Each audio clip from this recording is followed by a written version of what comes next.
Are we online?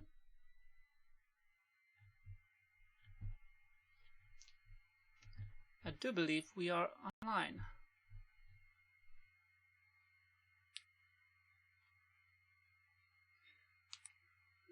Currently I'm still setting up. This is the first time I've done such a stream.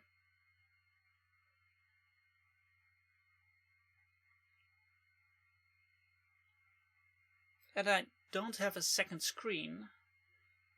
Therefore, I have to view the live comments on my phone. Hi Rose, I can see your chat messages.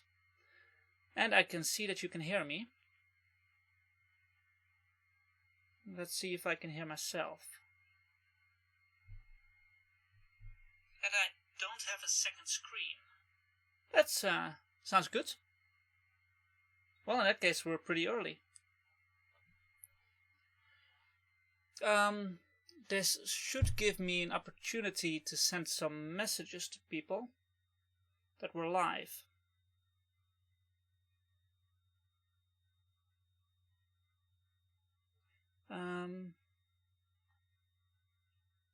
So I just copy this link, post it on Discord. We're live. And there we go. This is a beautifully messy stream, but that's fine. One other place I definitely want to post this is here. We're live. And I should probably see if I can post it on, for example, Reddit. I don't think I'm currently logged in on Reddit.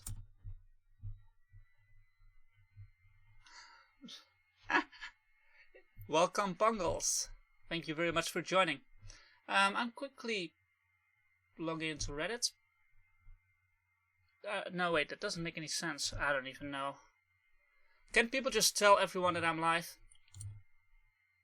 Is there an audio echo? How bad is it?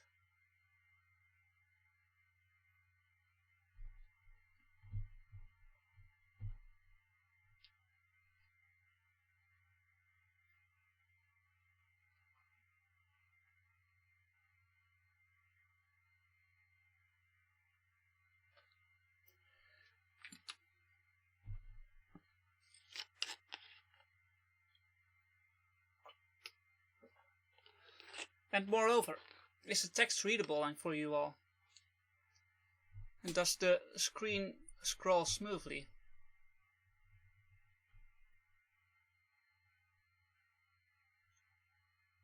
I do not have the stream up. Well, I can have it on my phone, which makes it readable, which is nice. That does look smooth. I can't hear myself because it's duplicated. Oh, wait a second. No, that wouldn't happen. I think that might be exactly what happened. So that's embarrassing. No, wait, this thing should be muted. In that case, I have no idea why it would sound duplicated. I'm gonna try to listen to myself. Oh, wait a second. No, that wouldn't happen. That sounded pretty good for me. You sure this isn't an issue for yourself? On your end?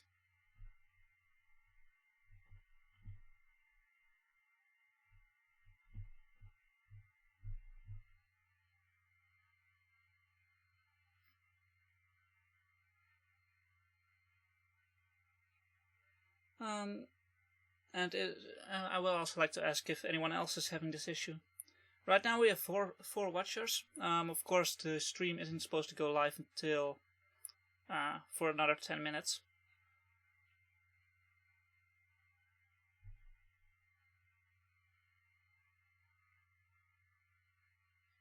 Let's see.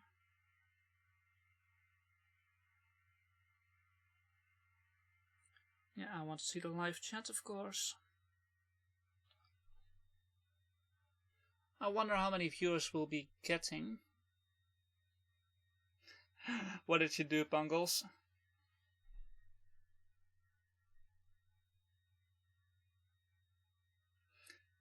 Oh, you had it open on Discord and open on YouTube simultaneously.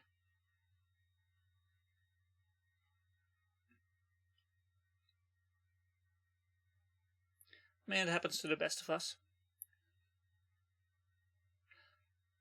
I forgot that, of course, I should have like a half-minute delay, which is something I should probably keep track of. As we get more viewers, it probably shouldn't even matter too much, but it does make it sound like I respond to you very late. Only 3 viewers right now, that's weird.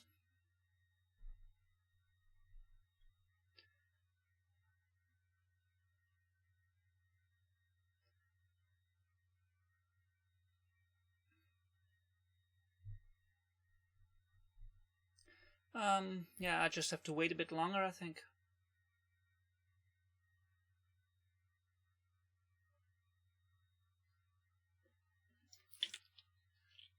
So, how has everyone's day been?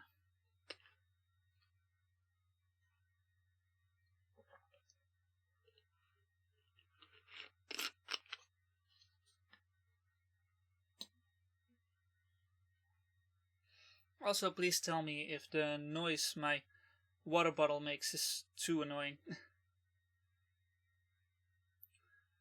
And I try to keep my throat hydrated pretty much.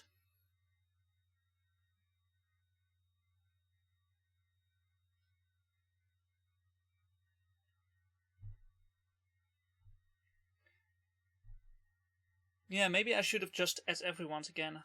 It feels a bit awkward to do it, but if you think I should, then I'll do that. I guess I'll just go ahead. This is, of course, something that everyone wants to know. So, copy text. Add everyone. We're live to talk about the webcomic and its community.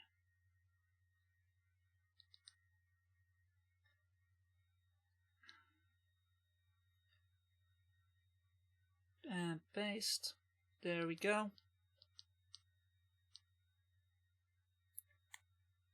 Oh, I didn't even get a warning this time. Am I in the right server? Because last time I sent an everyone to everyone on the Discord server.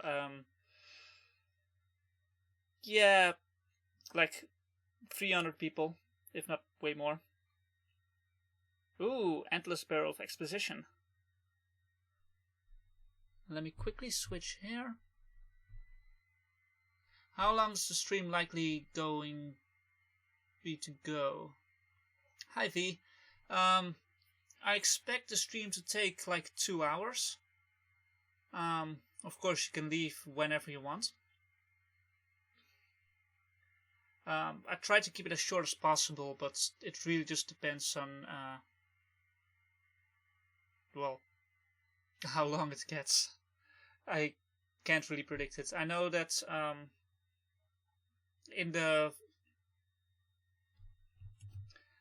for the Vlogbrothers community surveys, for the Nerd Fighters community surveys, Hank Green manages to talk about the results for about an hour.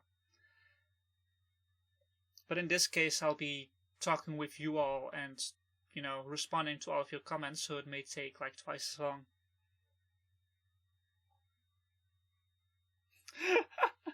So every time someone types the letter V, it shows up in bright orange for the user V, which is any instance of the letter V. Oh, that's ridiculous.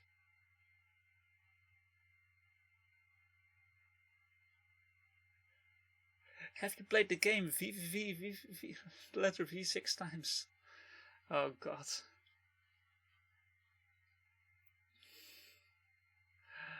You people are hilarious. 6 people watching right now. 9 people watching right now. Hey, we're exploding. I'll wait a few more minutes before I properly get started. See if more people join. And then I'll just, start talking about what we're doing here.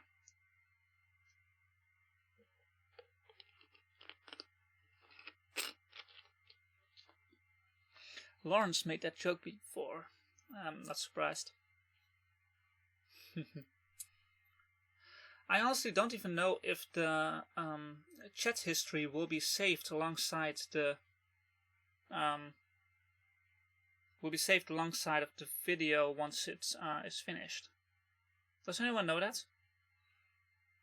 Because that's kind of useful information, so I know whether to repeat all the questions I get or to just answer them.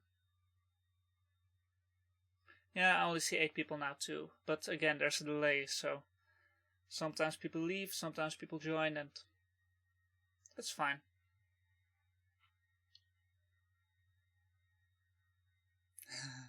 Yes, Rose, that's true.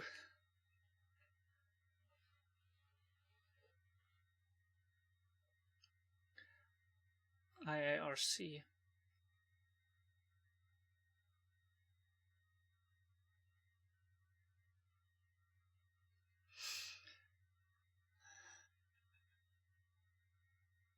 And now 7 people are watching. Well, I have a feeling that we're not actually getting all that many more, which is fine by me. I'm happy to just do it for a very small community. But maybe more will come later. So I guess I'll just get started.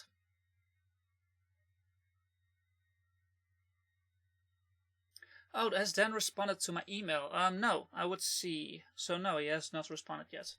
I emailed Dan about 2 hours ago to tell him that I got the results ready for him and to ask if he wanted anything else from me. I think Dan is notoriously bad at responding to his emails, so I'm not too surprised.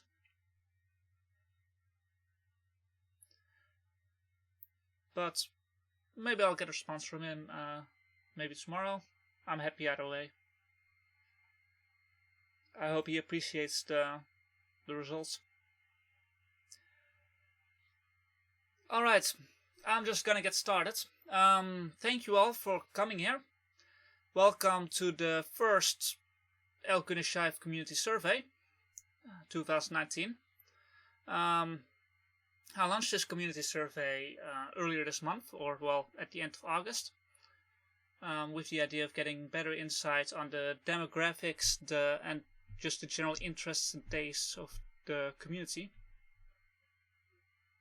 and to know where the community exists, what platforms people are on, and to allow people to share fan works and stuff more easily. This was largely inspired by the Perfectly Generic Podcast survey, which was a survey of the Homestuck community that was done earlier last month, so also in August. It's also in a very similar style. I was very inspired by that. I'm also kind of inspired by the Nerdfighteria surveys, which are done every year by Hank Green. In general, I just really enjoy data, and I'm looking forward to share all the data with you. What I got here is the Word file, which you all know as a PDF file if you have gone to my website. I also have all the raw data, pretty much. This is largely anonymized, but frankly I didn't add a name or anything like that to it, so the main thing I did to anonymize it is to remove the personal comments and bring them to you separately, which we can also go through. Half of these, or maybe like 3/4 of these, I have not shared yet at all. I'm thinking about just releasing these, but I don't know yet in what way I'll be doing that. I'm just reading the comments right now. Yeah, I've mispronounced Shive for years. Like, 4 years. It was that Dan himself actually complained about it that I realized.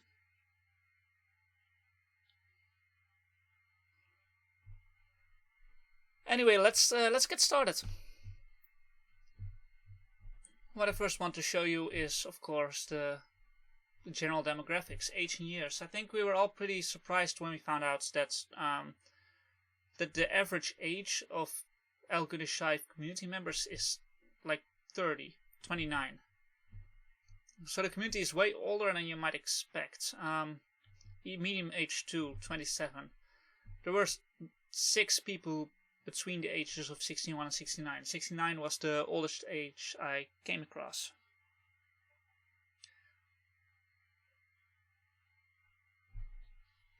And the way I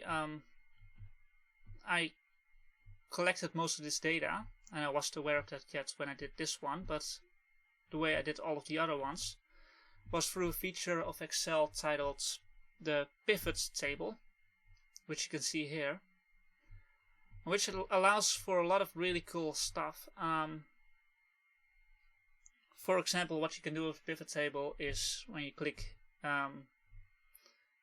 it's like what I did here. One of my main goals, one of my main ideas, actually one of the reasons why I decided to do this, was because I was in a conversation with another Goonish Shive fan, and she asked me how, was wondering whether there were any readers of Goonish Shive who were demographically similar to Ashley. So if there were any people who were cisgender female, American, and from Asian descent. So I figured, hey, the best way to figure something like that out is by doing a survey like this one. And here I can also show you the biggest power of the pivot table. I filtered this table to only show female people. This is the cisgender column. Here's the transgender column. I sorted them by country of origin. So down here we got the United States. Cisgender female people from the United States who are also Asian is 1 person. So basically the result is we have at least one literal Ashley in our community. We also have a multiracial Ashley. And in general you see a lot of interesting results here when you compare, when you collect stuff like this. Perhaps not surprisingly, most people from Australia and Austria and Belgium and Brazil maybe. Most people from these 3 countries are white. So no variation there, I guess. A lot of variation with regards to gender identity. These are just women in this case. If I were to remove the filter, which I think I can do like this, and then I have to shrink this again, then you'll see that Australia actually has at least one Asian person, which, okay, cool. Stuff like that.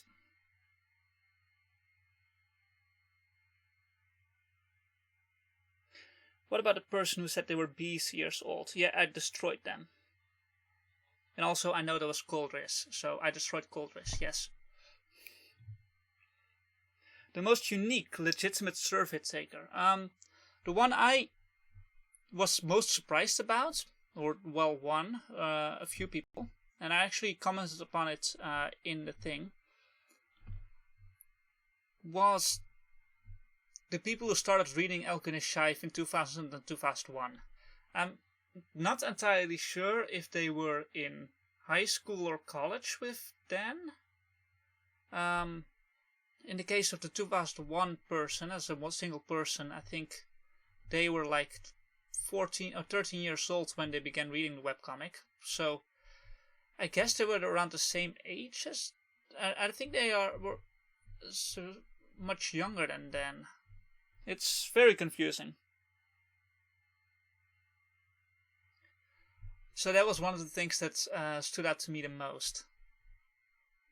Other than that, I actually haven't really read through this kind of stuff much yet. And I mean, who's the most unique person? Well, we only got one Hispanic or Latino person, cisgender person from Argentina, or, well, person at all from Argentina. So, I mean, that's actually apparently very unique. We only got one Hispanic person from Brazil, so apparently that's very unique. It's a pretty abstract question, I guess.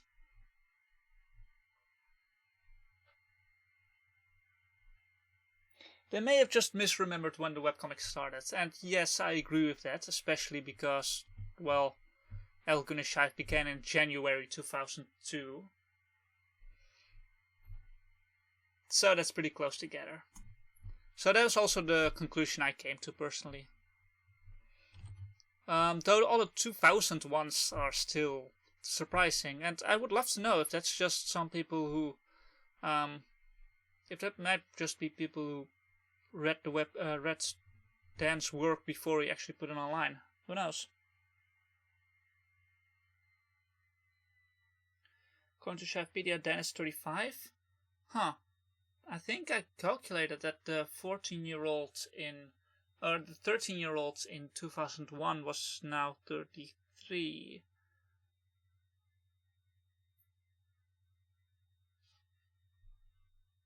But I guess you guys can probably calculate that better than I can. I'm just gonna go from the top. Hi YD12K, welcome. We just started. Which country do you live in? Well, as you can see, most people live in the United States by freaking far, like 10 times as many almost. 420 people live in the United States. So if I were to put this all in a singular graph, it would look like... pretty sure I had it there. Oh, maybe I misremembered.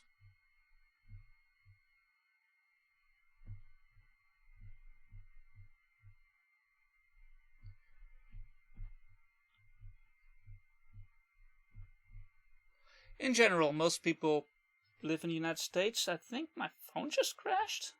That was weird.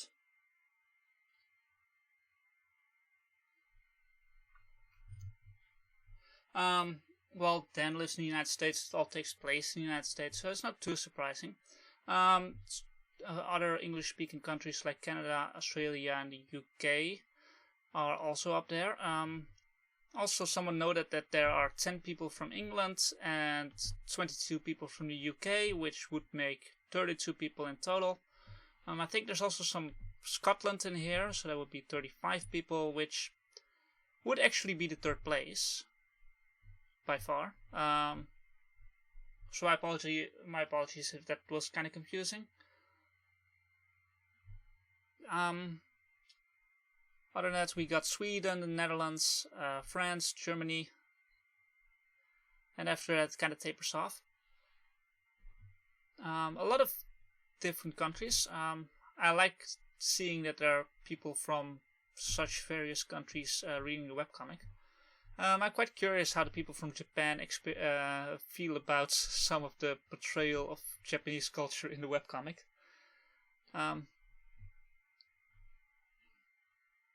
Wales. Yeah, no one filled in Wales, so I feel like everyone from Wales would just fill in United Kingdom.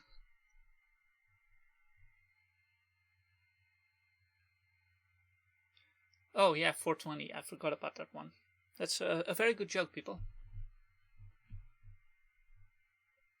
Unsurprisingly, 526 people picked English as their first language. I'm not even sure why I graphed it out like this, because everything else is basically nothing. 526 people, that's 420 plus 45 is 465, 475, 485, 491, 501, 511, 513, 523. And then we're just missing 3 people. And that's Scotland. Hey, we got all of them. US, UK, Canada, Australia, and Scotland. Yeah, and England, of course. Makes up for all the English speakers. So we got no one from India, I guess. German speakers come next, 16 people, which would also include Belgium and probably Switzerland. I don't even know. It's kind of fun. Sweden, I've been told, was both 13 in the language and the country, so some things are there's just nothing surprising going on here. Gender identity had more surprising stuff going on. One of the things I loved the most when I just launched the survey, which was that I launched it on Discord first and launched it on Reddit and other platforms shortly after, was that transgender was way in the lead compared to cisgender at the start. So like 70% of all respondents for the first hour or so were transgender, and after that the cisgender people just kind of took over.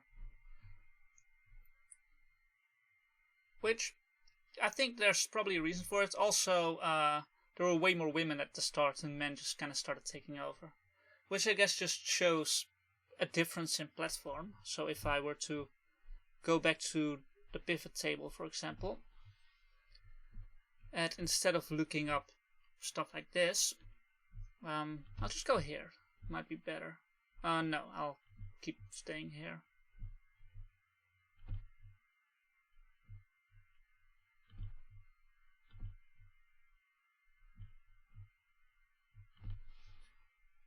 Because right now I'm kind of curious if it's just the case that most people from Discord happen to be active on happen to be women, while most people from Reddit happen to be men. So that's something I can easily look up on this. If I can find the correct question in this list. You see that I've got all the questions listed here.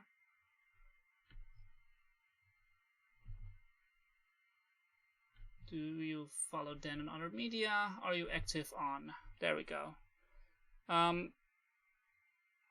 I didn't really properly clean up this question. Also, the way this question gets handled by Google Forms does really make it easy to work with.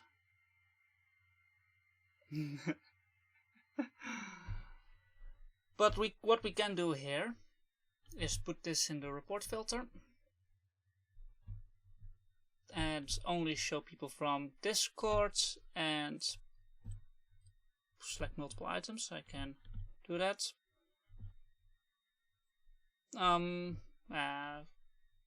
Just fine. So that's 58 people. And then also look at gender identity.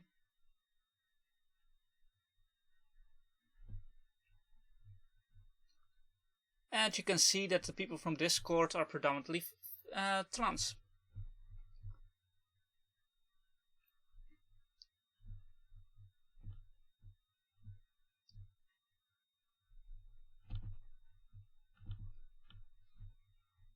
Even more interesting, by the way, cisgender people who note themselves to be gender fluid and non-binaries, fairly common. I mean, I personally put in cisgender and non-binary myself.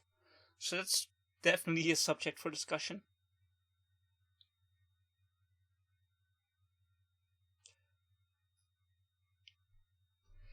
But yeah, you can see a lot of women there in the trans. Oh, not many cis women, yeah, from Discord. Whatever. Only one man from Discord. Wait, what? Only one trans man from Discord and 14 cis men from Discord. Okay. And if we then look at Reddit instead, We can also look at Facebook, of course. Let's look at Facebook first. Didn't clean it up, so I have to click a lot of stuff here. Okay. Okay, from Facebook we got 20 male men, 20 cis men, 2 cis women, 4 trans women, no trans men.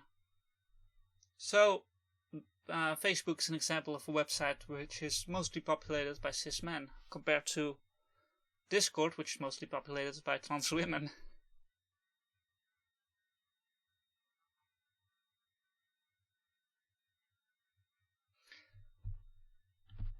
And if we now look at Reddit, then we can see what that looks like.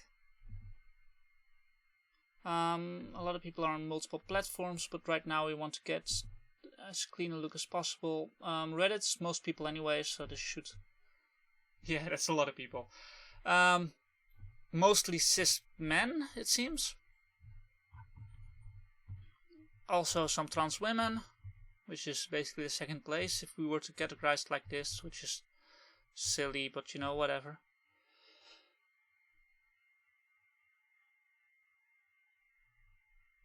Sorry to hear that you can't stay on too long. I hope you're enjoying it thus far, at least. Welcome for coming. Some non-binary peeps. In general, I find it really interesting how many non-binary people are selecting cisgender. If we can have a quick look at that. Right now I'm just making stuff up myself, but if you all have some stuff that you're interested in, please say so, and I'll... this is not right. This is also not a good idea. I see what I'm missing. There you go. So this is just for all... Oh no, I still have the filter on. That's actually the one thing I had to turn off. Huh. There we go. So here you can see that a lot of cis men in general. But in general, when people write down cisgender, they often also write down non-binary. Like 7 people put cis, male and non-binary all at once. 2 people put cis and agender. 2 people put cis and gender fluid. Here's 12 people who put cis and non-binary. So that's interesting. Transgender just has a lot of variation, of course. Transgender and questioning, which, you know, it's cool. So these are the kinds of results I got. The data itself is not made available just yet. I'm not entirely certain what to do with it because I don't want to make stuff too public. I don't know if it's possible right now to... if it's anonymous enough, basically. Oh, I can't wait to talk about which page everyone selected as their favorite. I need to go through these faster, I guess. If any of you have any questions, of course, please feel free to ask. Sexuality, I can go through similar pivot table fun with this, but I'm not sure if there's any interest in that. I've heard someone praise me for having romanticism and sexuality separately, and I'm happy to hear that. I love these kinds of answers. But I think you've all read this.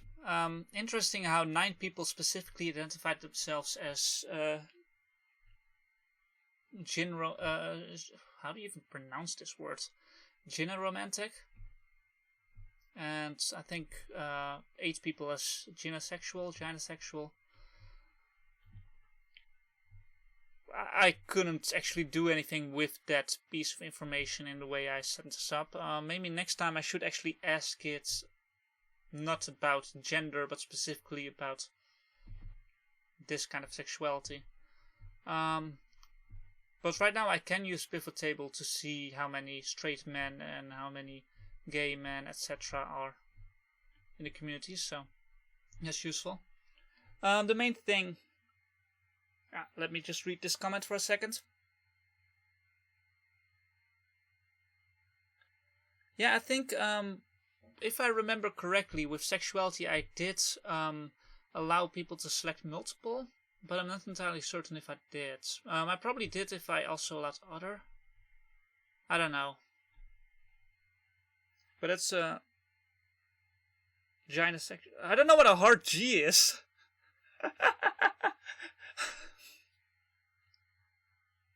But yeah, it's a good call that demisexuality is often more of a modifier than separate sexuality, and I should probably keep that in mind when I do another one. It might be fun to see whether furriness influences favorite storyline, says YD12K. And that is an amazing question, and I love it.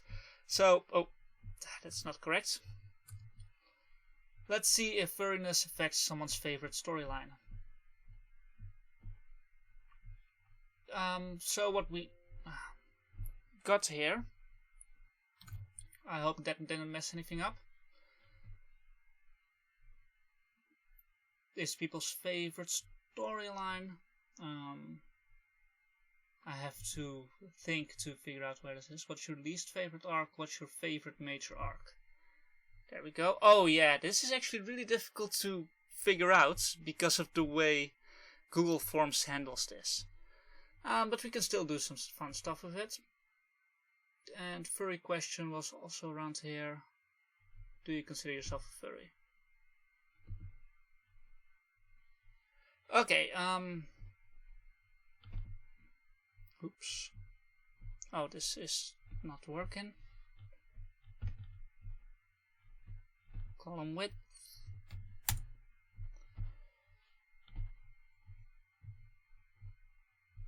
"36 people who consider themselves not furry at all do consider Grace's birthday party their favorite arc."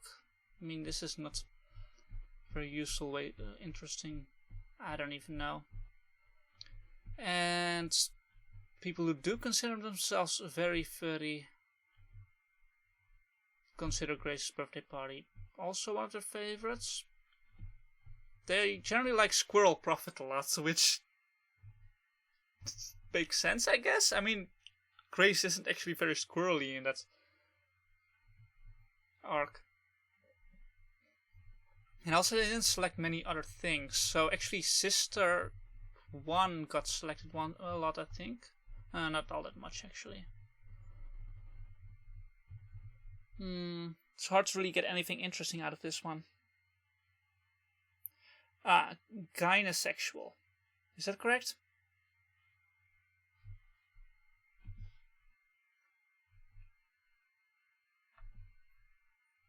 I'm not really seeing much of a difference between furry people and non-furry people. I mean, Squirrel Prophet is generally a favorite. Sister 3 is selected as a favorite by a lot of people, but I don't think I noticed that here. Yeah, I think less so, but it's hard to say. There's just not enough data on people who are furry because there's only 59 of them. Alas.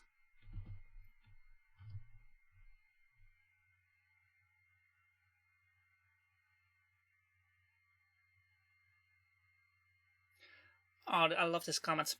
"Between the time the survey data was collected and now, my age answer would have changed, as well as my gender answer." Thank you, Prudent Mantis. Okay, let's get back. Most people are white. That's something we can discuss in detail. Most people are able-bodied. There's a lot of other. I wasn't really sure what to do with most of the others because there's just a lot of variation in it, and also because it's just not a binary thing, you know? So if I were to do a survey like this again, I would probably have a lot of options for people to select, including mental health issues, chronic pain. I'm not sure if, I don't know, hearing problems, deafness, which was an interesting one to come across. Also because one of the languages listed here is American Sign Language. So that one stood out to me personally. So I'm not sure if those two are related.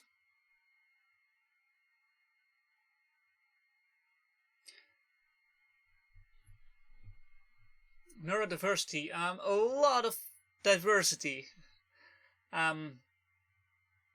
So not the majority, but well, maybe a majority, at least a plurality of people are do consider themselves neurodiverse. A lot of other entries. People asked whether ADHD counts, and I mean, sure, I think so. I know nothing about the subject whatsoever, but you count in my book. Autism, bipolar, borderline trauma, a lot of interest, a lot of difficult stuff that is difficult to categorize. But it's interesting stuff, and it's good to know that people are experiencing this and how much variation we got here. The voting question, perhaps a bit vague, but most people are, whether or not, I don't know if they're active voters, but most people do vote, and I'm very happy to hear that. Because I'm just glad that people are politically active in general.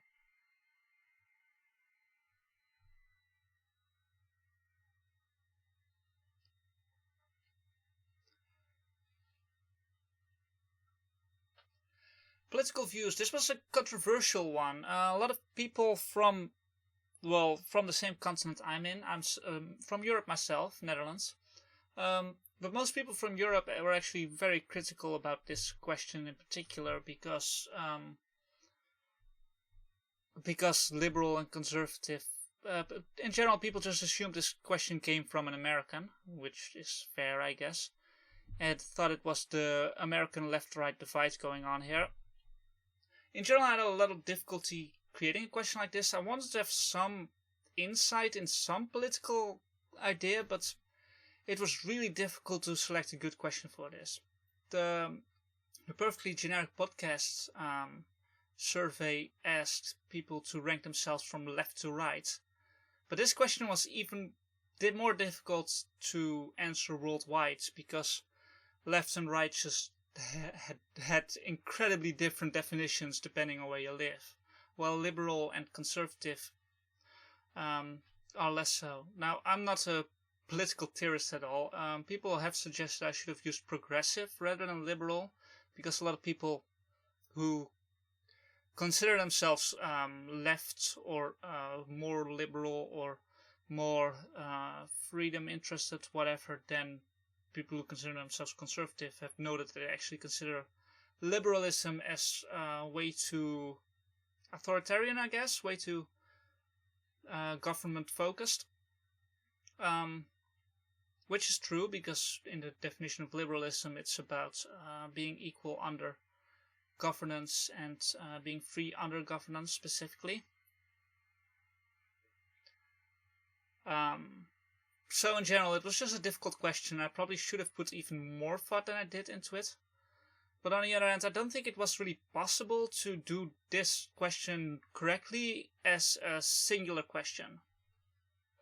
Because I did get a suggestion to make this into 5 questions or 6 questions, which is interesting and I appreciate it, but I was just basically worried that I would lose a lot of people if I asked about their political opinions in much detail. I figured, hey, people want to talk about their favorite story arcs and their favorite characters and stuff like that, and I just kept asking them about political opinions that would not work out well. So I basically just went for whatever was easiest and simplest and decided to do this one. And people are talking about politics in the live chat, which is probably not the optimal situation to be in. Woo! Liberal and conservatives aren't a scale, though. Yeah, I agree.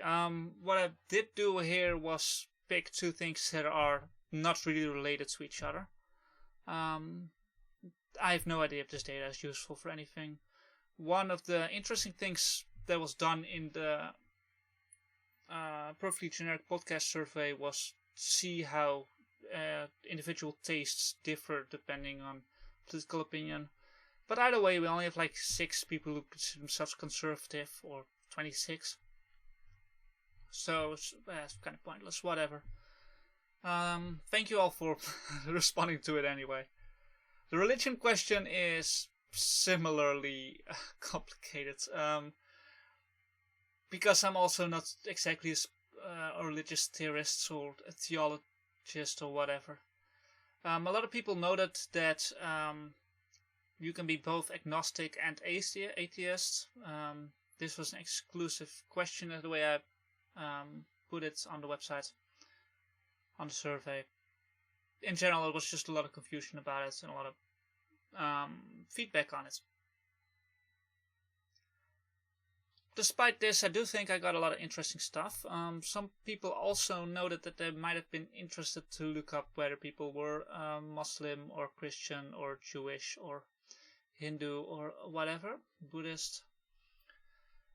And that's a separate question I could have asked. I decided not to because, well, mostly because personally I don't care too much. I was mostly interested in this sliding scale.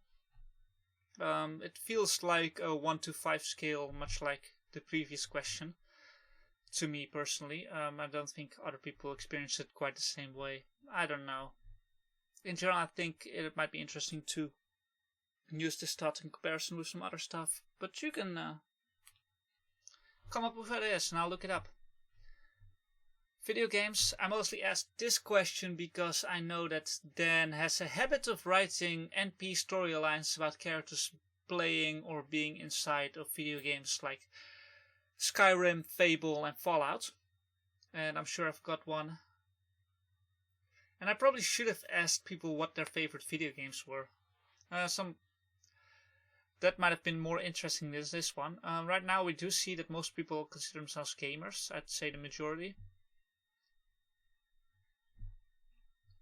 And there are very few people who never play video games, though that's still 5%. So I don't consider that negligible. All right, reading patterns. Most people follow the webcomic live, which is not too surprising because most people that would respond to this survey would consider themselves huge fans. A lot of people regularly catch up. I know one friend of mine basically just catches up every few months to see what has come out and what's new. Personally, I follow it live. Both ways are fine, of course. Very few people have not finished the webcomic, though 11 people who responded to it. I'm glad you all responded. I'm really happy. I think some of you may just not have finished it yet. Maybe. One person responded who has not read it at all, which is also interesting, and I'm glad people are interested in Goonish Shive because they exist in similar spaces, such as being a fan of the webcomic Rain or just generally being LGBT or something. And I'm glad to have caught at least one person in that category, or 6 people.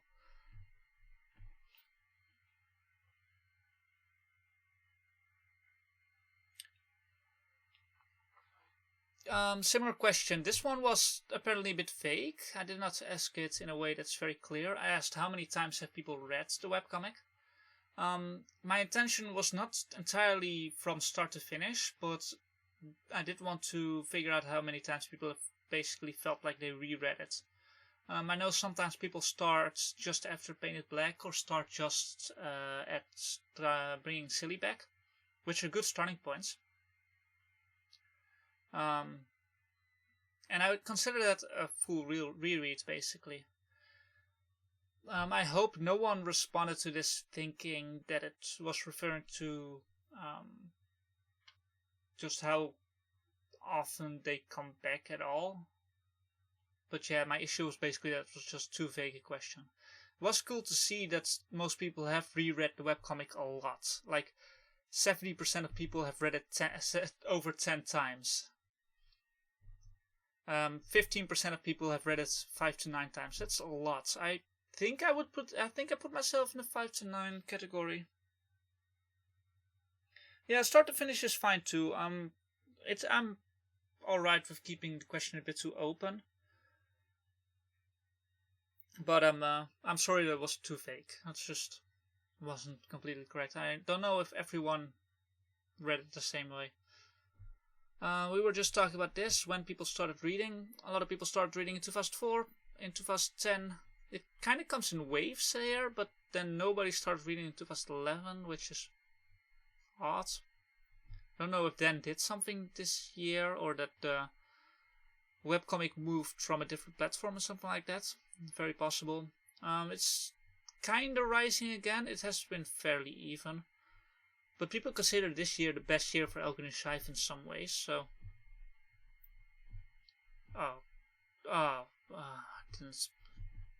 that's wrong.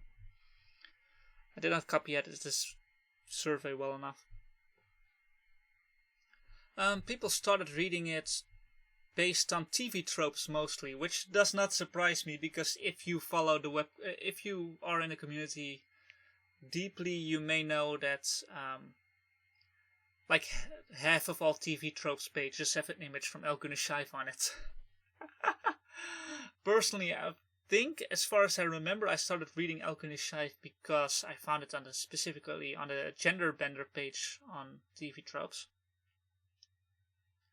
2011 may have been the migration. That may make sense. I think before that it was on Keenspot, and maybe after that it wasn't. Though maybe it stopped being on Keenspot in 2006 or 2007 or something. That's also possible. In general, Goonish Shive has actually migrated multiple times, I think, so...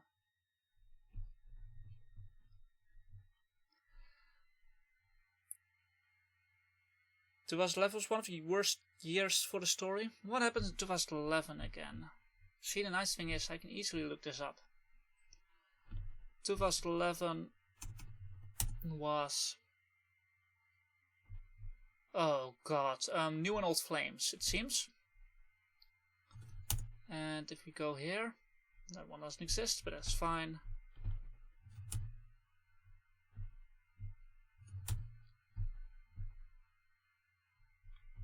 This is New and Old Flames, the ending, and after that would come Q&A number 5, which is not a very good one, and then we started at 9001% serious.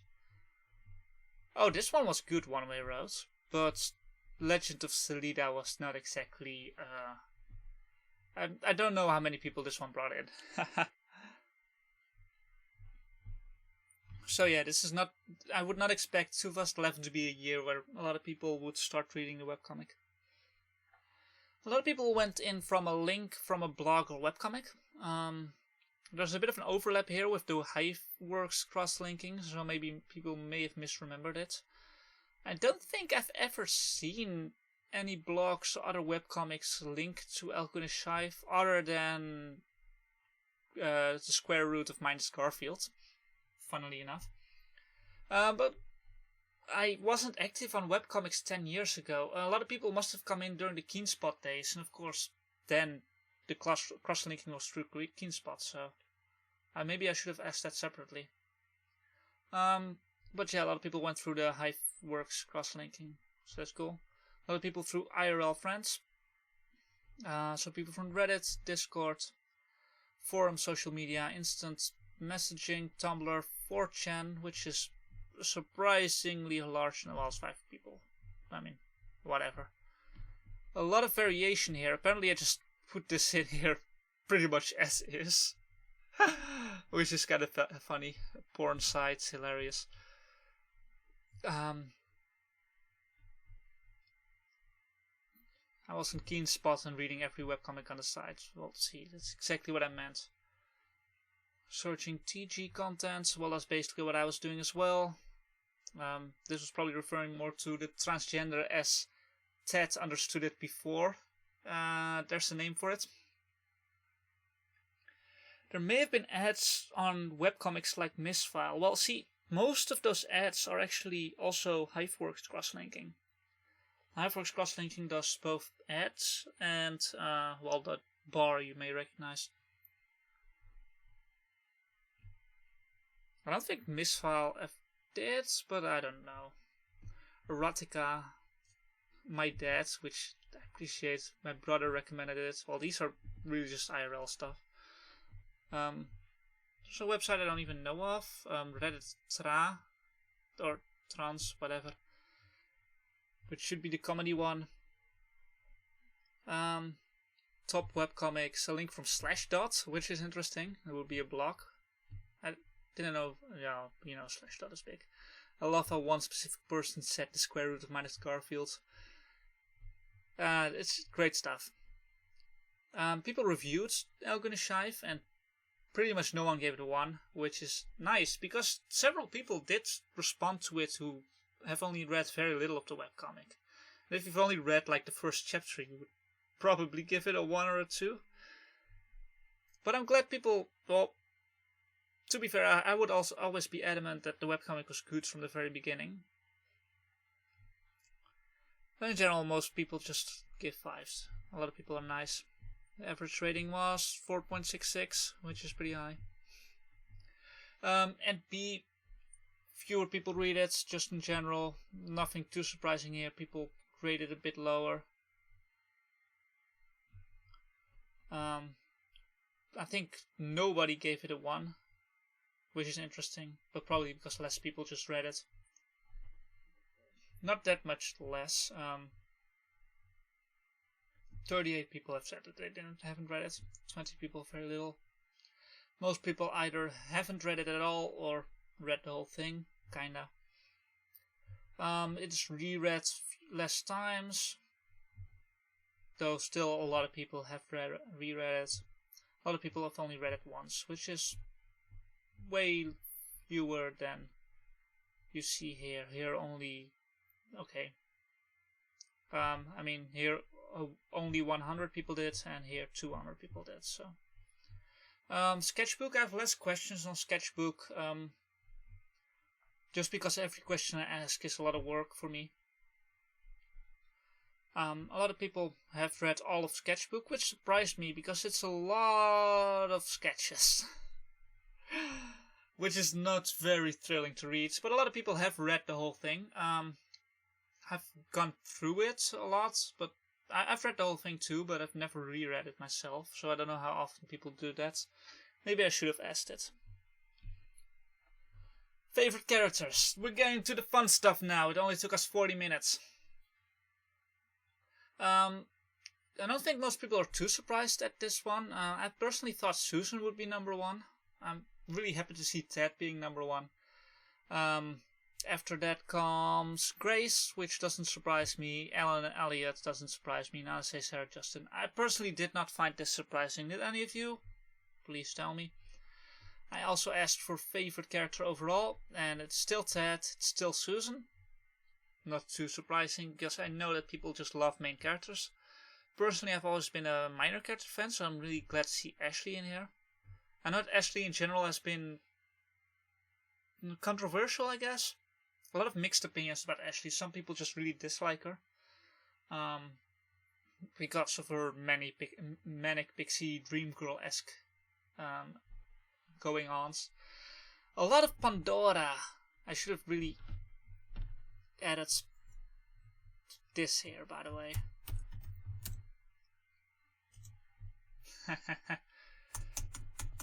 A lot of people really love Pandora, and that one surprised me, honestly, because I would not consider her a favorite character contestant at all myself, but I'm glad people like her so much. A lot of people like Grace, Ellen, Elliot. Good to see them up here. A lot of people liking Adrian, which also surprised me, but he's a great character, so I'm glad to see him in here as well. Rhoda and Catalina does not surprise me. Edward does kind of... Okay, I guess I just don't expect adults in here, but that's because I'm really used to communities that are younger. Like, most of this community is way older than I am, even. And I'm used to, you know, people being fans of the kids because they're kids themselves, and that just doesn't happen here. People are fans of the adults because they are adults themselves, which amuses me, and I'm happy with that. That's really cool. A lot of people are fans of Noah. I love how many people decided to put in Demonic Duck. 9 people. Sarah, still a bit of a favorite. I'm glad. I noticed that people who like Justin really love Justin, so that's good. There are some really big Justin fans. In general, there's just a lot of variation here. I think I put everyone in there. Yeah, because all the ones are in there too. And I like how there's one person who really likes Surlek. More power to you. One person whose favorite character is Coley. I really hope Coley will come back someday. That would be great. I would really love that. The chat is awfully quiet. Don't you all have any comments on this? Least favorite main 8. That one was... Well, you know... People have to pick someone if they answer at all. So I understand why Justin is up here. I know some people actually kind of dislike Justin, but I recognize that most people, like probably 200 people, just thought like it's definitely not any of these ones. Because all of these ones are also great. All the main 8 are great. And that's why only 522 people even responded to it. Yeah, Justin and Sarah are the normies, I guess, other than Elliot. So I kind of get why they're in there. They have less... They have different stuff going on. And you gotta accept that. Yes, Zilla, I'm getting your messages. I think I responded to them too.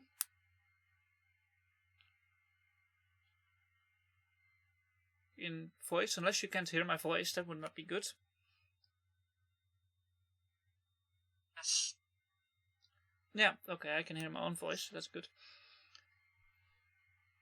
But I think I verbally responded to everything you said, so...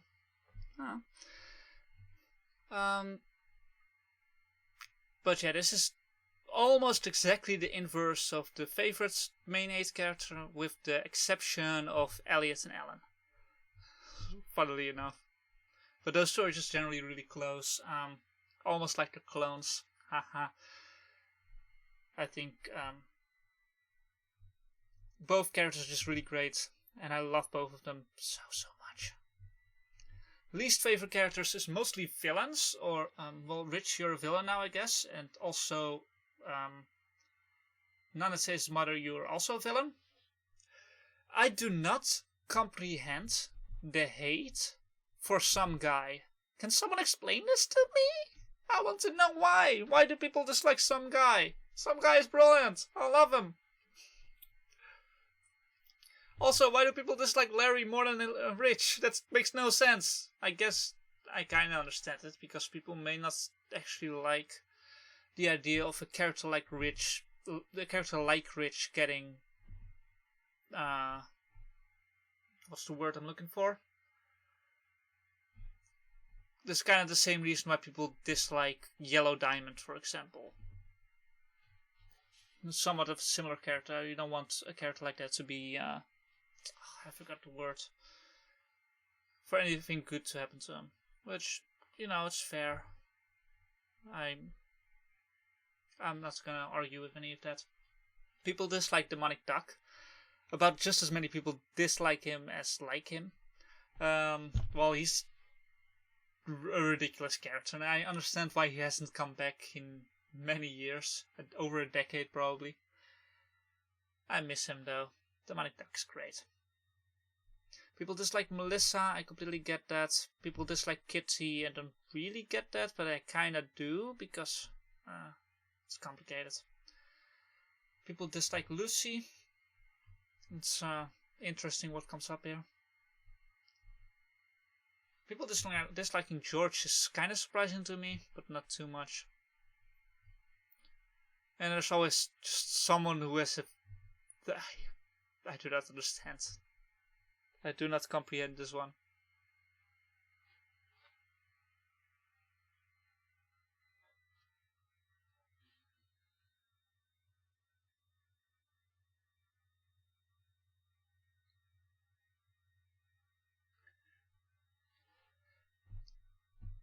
So yeah, to continue, other character questions. Favorite cat? Very important question. Very important. No, just basically bullshit. It's nothing surprising going on here. People love the... I think I actually explained my thoughts. No, I didn't. Basically, people love the creature that should not have existed. Oh yeah, here. Creatures that... And then they forget about the existence of Max. Which is completely fair, because he only appeared in one storyline. Death Sentence, I'm pretty sure. Maybe appeared twice. Favorite Elliot form? I definitely messed up with this question.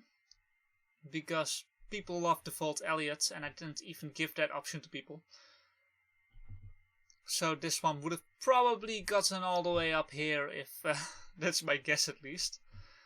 People love Cheerleadra, which is surprising me.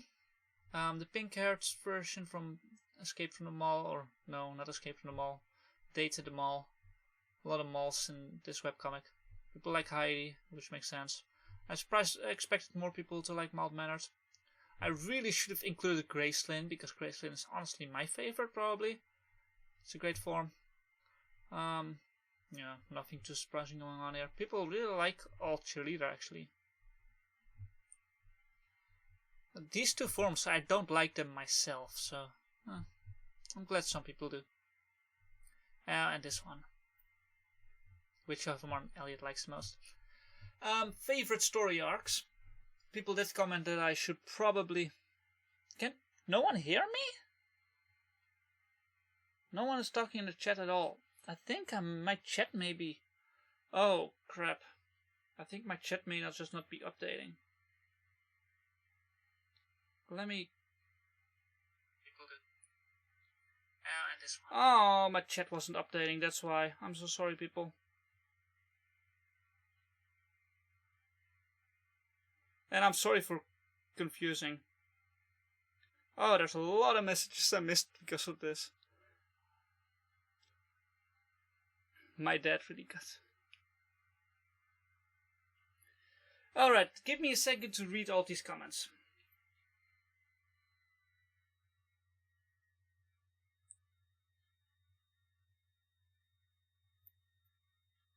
Well, main EGS, combined 1 and 2.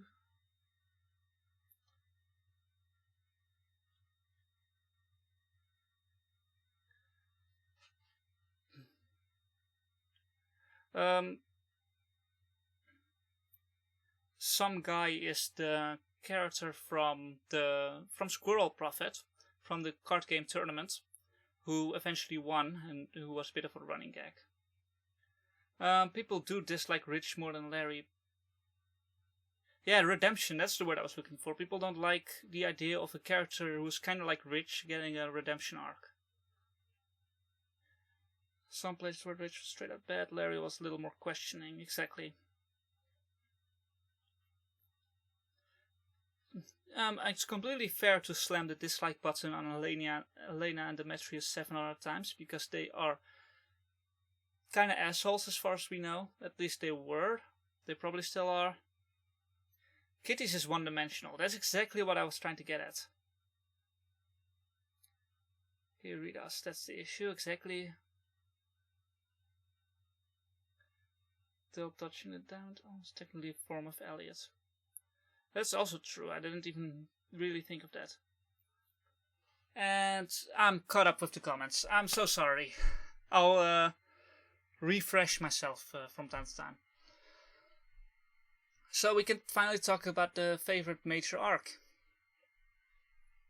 And I love that Grace's birthday party just barely beat out Sister 3. It's so cool to me. An arc from like 15 years ago managed to do that. And people love Grace's birthday party so much. Because it just has so much going on. It's really established the main 8, even more so than Sister 2 did, I think. I think it was Sister 2 at least that also did it. Which is generally a good arc. I'm really glad to see Hammer Chlorines this high, which is my personal favorite. Sister 2, so high, of course. In general, all these are really good, so, but I get why people don't vote on them, because they're just less memorable in general. It's cool to see Identity up here. Pandora's Box up here. Squirrel Prophet is of course the favorite of a lot of people, because people's favorite page is in there. So I did them all slightly less, but still really popular. I think that's largely even just because of the art style. The New World just begun, of course, so we can't really know yet. I feel like my chat is... Oh, I think I know what's going on. Oh, oops. Let's see up here. Squirrel. Pandora's... Oh no. No, but nobody just commented yet. So yeah, the favorite pages. I just picked a few random ones here. But there are a lot of cool ones. So these were the favorites. I think a lot of people appreciated these favorites. I mean, one of my main goals with just asking these questions is just creating a bit of a canon of favorite pages and see what people love the most. And this makes me so happy to see people agreeing on stuff like this. You know? See, this is exactly the kind of stuff why Grace's birthday party is still people's favorite. Yeah, I'm glad. Thanks for the comments. So these are the ones you already all know about, probably. I love that someone. I think Laura might have done this. I don't even know. I love that people pick these, but I have way more of them. This probably. I should have probably prepared this one actually, but I can just grab this pivot, and instead of this question, I'll put the what is your favorite page? And as you can see, a lot of ones. So I can just copy this date, paste it in here, and see what happens. Oh fuck. Yeah, that's a page. Yeah. This is also a good example why Hammer Chlorians is my personal favorite story arc. It's good. Yeah, a lot of people didn't know how to even look up a single page, which is completely fair, and I hope that if I do this questionnaire again, a lot more people will have done so. But I'm just glad with all the answers I did get. So good, so good.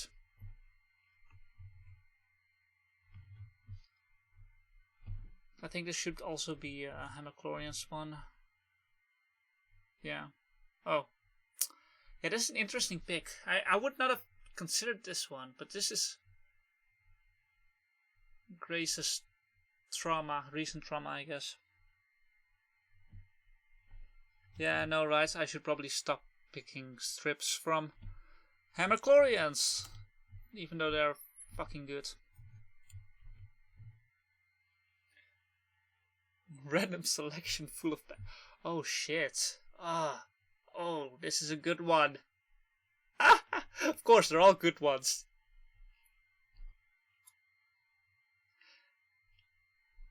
Just look at this. Oh, such a good page. Yeah, opening up the format would have probably allowed more people to enter their favorite page, but it would not have allowed this for me to just look them up so easily. It would have been a lot of open questions, and I just can't really deal with that. Oh. I forgot what the joke was here for a second. I forgot this whole page. I didn't come across this one while I was going through all the answers. I've only done a random selection myself thus far. I haven't actually gone through all of them.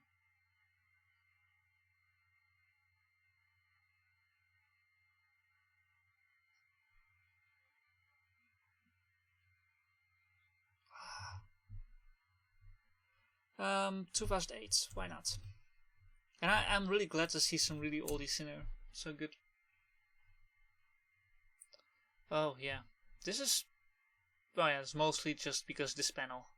This is the one Lauren put in there, of course. Yes, exactly. I didn't want to do all the work, so that's why I offloaded it to other people. You got it.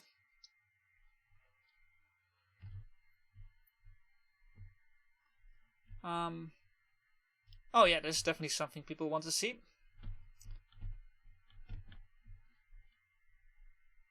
sort. More sort options. Oh, this should actually be this one.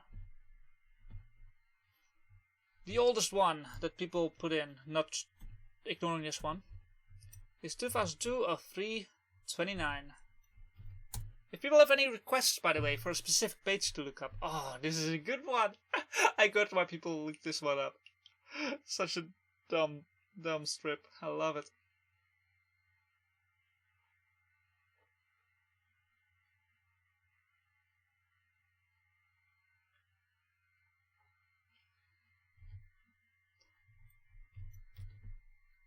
And let's see what comes after that one.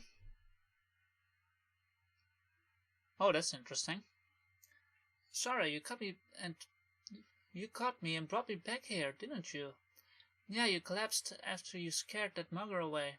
But weren't you afraid of me after I just sort of turned into a monster? You're not a monster, Grace. Don't let anyone tell you that. Don't let anyone tell you that you are one either. You're the coolest person I've ever met. Thanks, but I'm really not that cool. I just have some experience with this sort of thing. Huh. I never actually considered this page as an emotional thing. We don't even see Grace's face in the third panel after all, but I guess I kind of get why this one would be someone's favorite.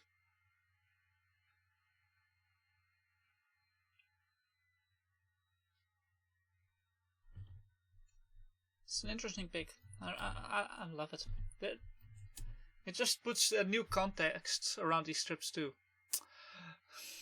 Sure, why not? Are there any requests? Oh crap, this is not designed for it.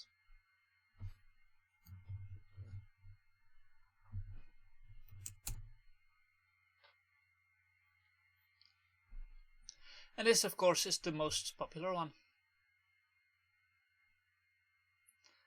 It's just the canonical favorite.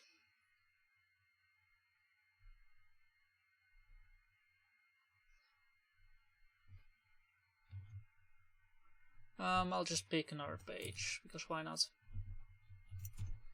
Though I should probably stop doing this. Oh, yeah, a lot of people put in a page that didn't actually exist, so that's... There's about a dozen of those, which is kind of awkward. Oh, this is a good page!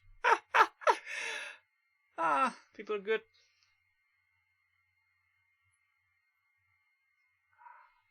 Yes. I love it. And of course the page right after that. I'm sure someone picked this one too. Look at that blush. Look at that blush.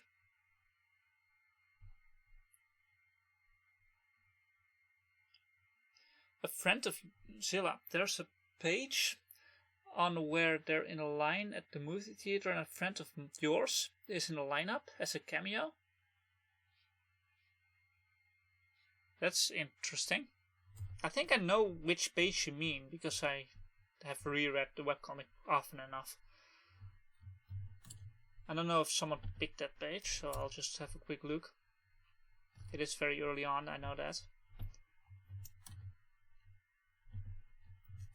Yeah, there aren't that many really old ones, so... Oh god. Right in the feels.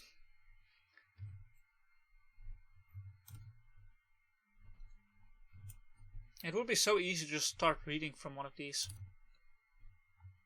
I feel like this would already be painted black, but... Fair. Fair.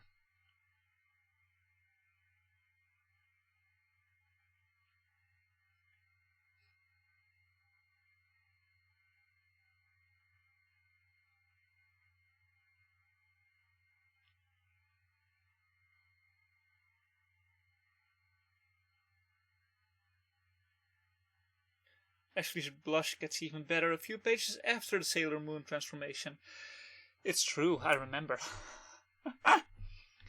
And in case any of you forgot, well, reread time. Goonish Shive is the kind of webcomic you would reread just for the blush. Ah. Any page that just includes Ellen and Elliot talking in their room is automatically one of the best pages. 1444. I don't think IDs work anymore, do they? That would be like this, I think?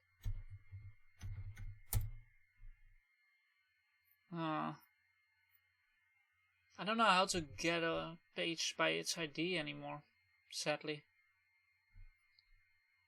Maybe there's a way. Goonish Shive wiki. Sadly, the wiki is really badly put together.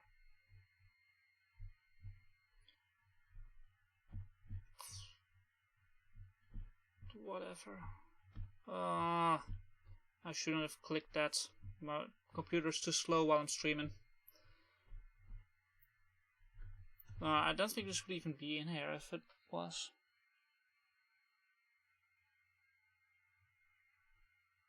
Oh, okay.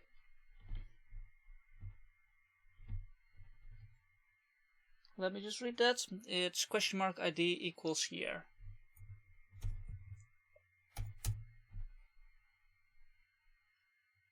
Yes. I don't remember this page. I'm not sure what... Oh, pardon. I'm not sure what to wear. Well, it's a comic shop, and I've heard you're supposed to dress one notch above the interviewer. Maybe dress like Joss Whedon? Who's Joss Whedon? God. I wouldn't be able to say that in any kind of serious voice. What? No, that was blasphemy. I think any of your normal outfits would be fine. You probably want a business-like attitude with a casual appearance. Maybe I should wear a tie. Ties are business, and baseball cap could keep it casual. It's a shame I can't wear one of those Urium suits. They look sort of comic book-esque. What the fuck? I don't remember this page. Dressing like that would be a bad idea. Are you okay, Ted? You took all of my willpower to say that. I should never do a comic dub, should I?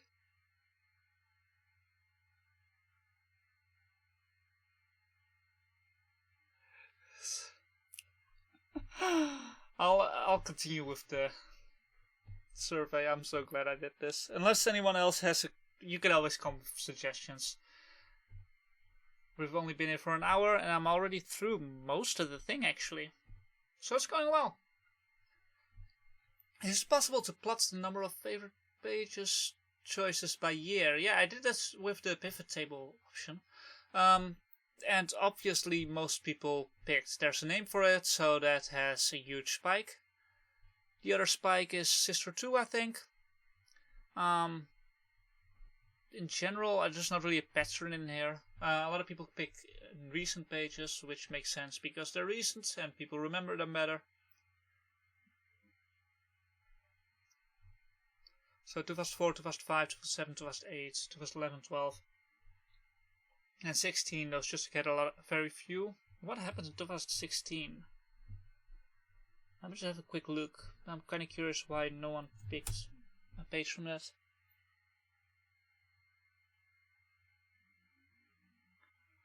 That one didn't exist, so we click this one. And does this exist? No.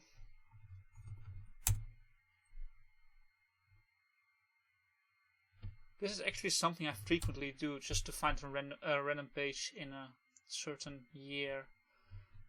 I feel like it came right in the middle of some kind of summer vacation though. Let me just go a month later. There we go. Oh, well, there was a Q&A, so that doesn't help. Question mark happened. Oh, this was Pandora's Box, the year. So a date. Oh, that's 2015? Huh?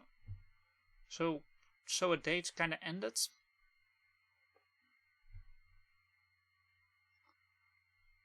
There's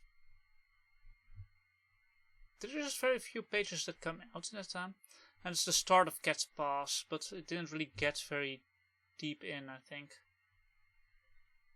Like, we didn't get to the actual talk with magic, which is one of the best moments in the entire webcomic. So I get why 2016 would be less popular.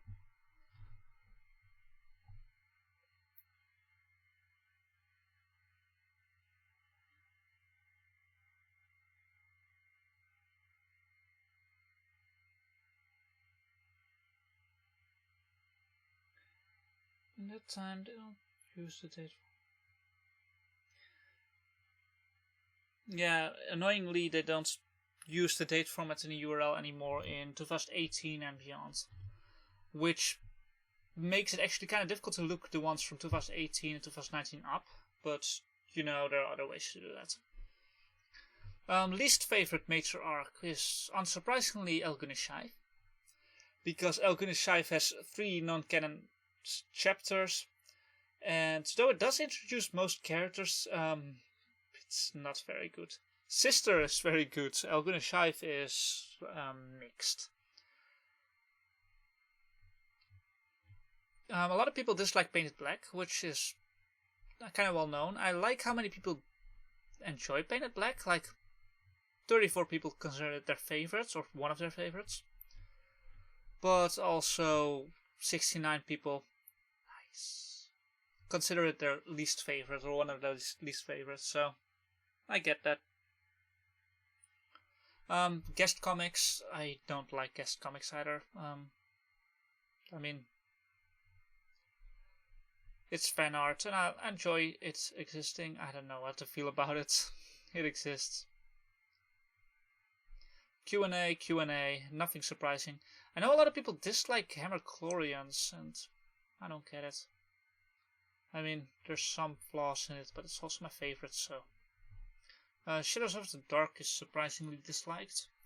Morning After is, well, nobody considers it the least favorite, but it doesn't actually say anything. Night Out is great. I don't know what people are talking about. Favorite art style? This question is also one of my favorites. It's kind of vague. I personally put Hammer Chlorians in because just generally has a lot of good art.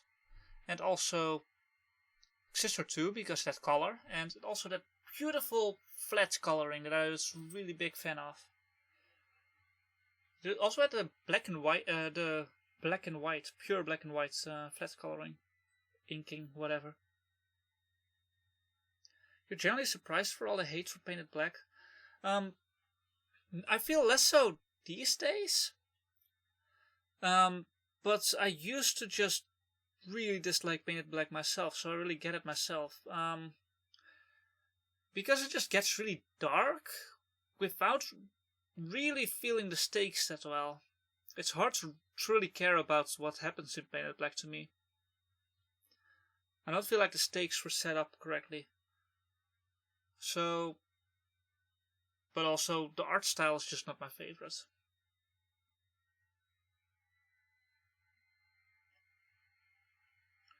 There was the periods in the middle where you really disliked the art when it was the most Simpsons looking.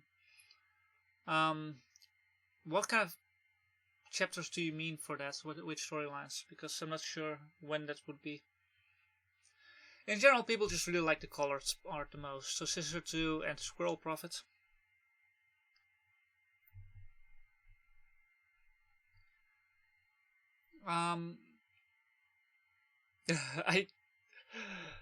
Because I don't know what you're hearing, I don't know what you're responding to, Zilla.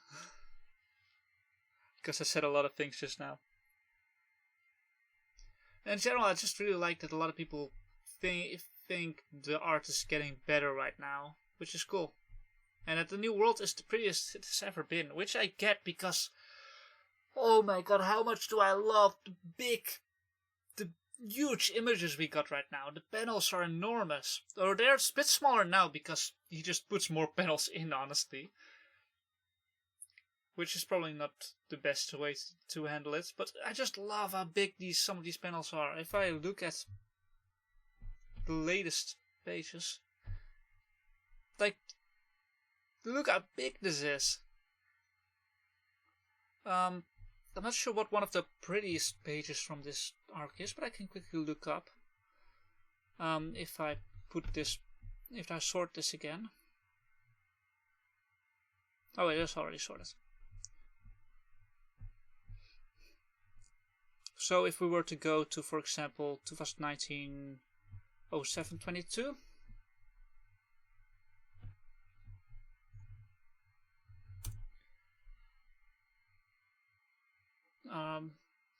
Oh my god. Okay, this is actually a good example. It's not where I intended to go, but look how beautiful this art is. Look at those legs. Look at those freaking gams.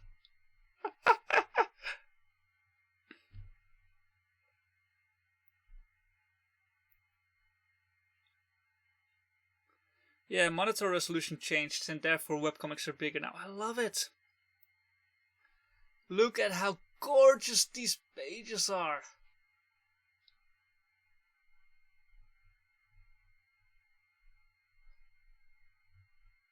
And even this is just really pretty. I really love the art right now, so I'm happy. I'm really happy. And in general, I think the art has just always improved, except maybe here when it just stopped being black and white, or stopped being color. But you know, it was still really good, and the art just kept getting better and better and better. It's good. All right, let's read the responses. I love the expressions in Dan's work. For almost the entire run of the comic, they've been one of the high points of the art. They're so good. Yeah, in general, just Dan does really good expressions. Thanks, Prudent Mantis.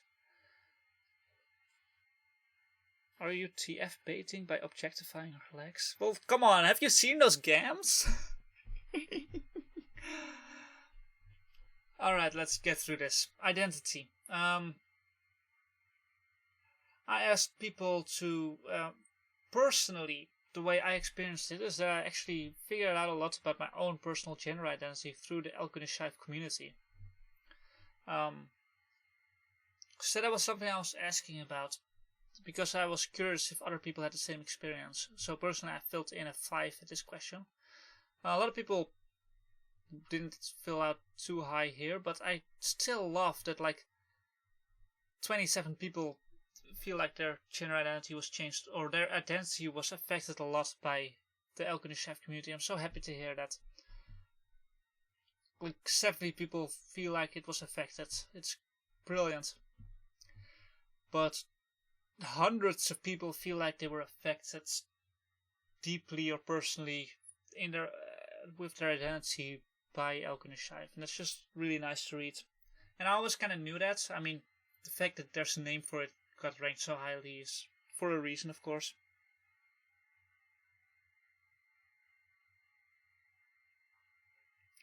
I know for such a long time, people who really wanted to be transformed had to kind of pretend they didn't really want to.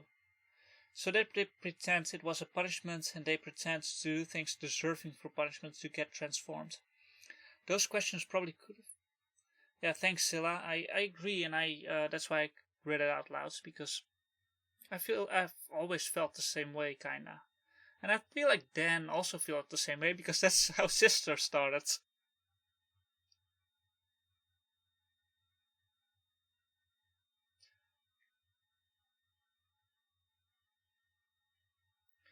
Those could have been better data if you had a no cis and no trans options. Yeah, it's one of the big issues I did while making the survey is just kind of assume that everyone who responded to it was queer, which was particularly obvious with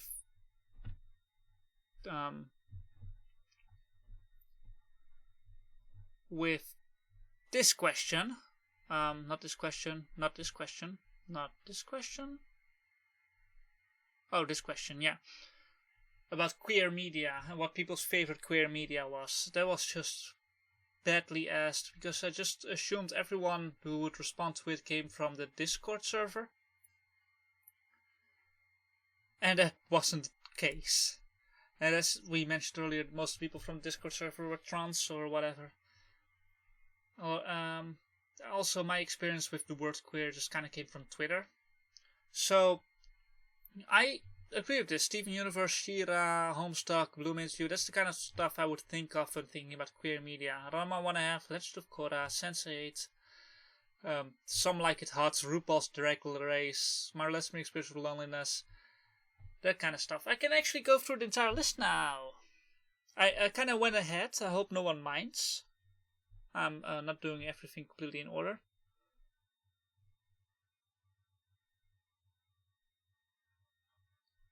I've been reading Goonish Shive since before I knew the gender and sexual identities I know I am now even existed. Prunette Mantis. Yes, I feel the same way, I think. I don't think I've ever heard the word non-binary before I read Goonish Shive. Of course, that word doesn't really come up in the webcomic. Has Ted ever written the word non-binary? Someone needs to look that up sometime.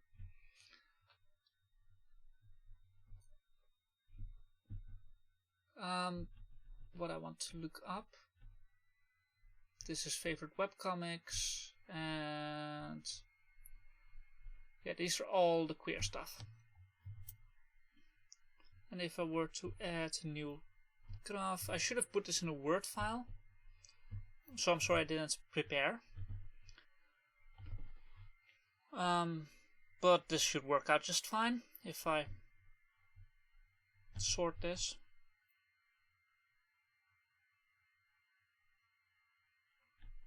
Oh, crap.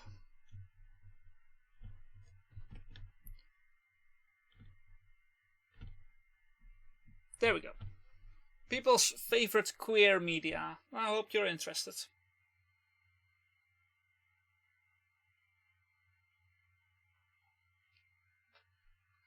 I don't know if a lot of this stuff I've personally never heard of. Aircraft design company quest on sufficient philosophy. No idea what it is. Dreadnought. Yeah, some people know that queer is just not a good word to use. It was fake. At least one person considered it a slur, and I apologize for that. So that was just not right for me. People said rain. A specific Ruby fanfic. Practical Guide to Evil comes up 3 times at least. 10 things I can see from...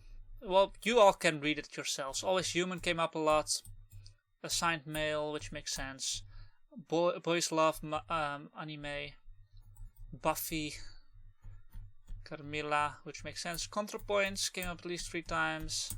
Doctor Who, which does surprise me because I recently watched the first episode of the new series of Doctor Who, and it's just anti-queer, like pretty badly. So that was not very nice.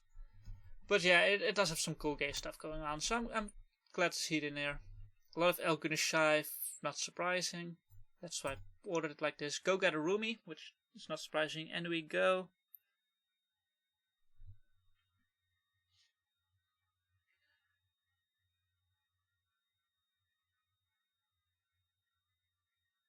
Yeah, people in the comments are saying that queer is not a slur, and I personally agree. I know a lot of people who agree, and I think it's important to reclaim the word where it hasn't yet. But I also want to recognize that some people have been... You know, for me, when I entered the LGBT community, the word gay was a slur to me. Because I've never heard it used positively in my life. As a Dutch person, that makes sense because we use the word homosexual. When it sounds more clinical, but it also sounds more neutral that way. And because, well, as Justin knows very well from working in the comic book store, the word gay is just used as a bad word a lot.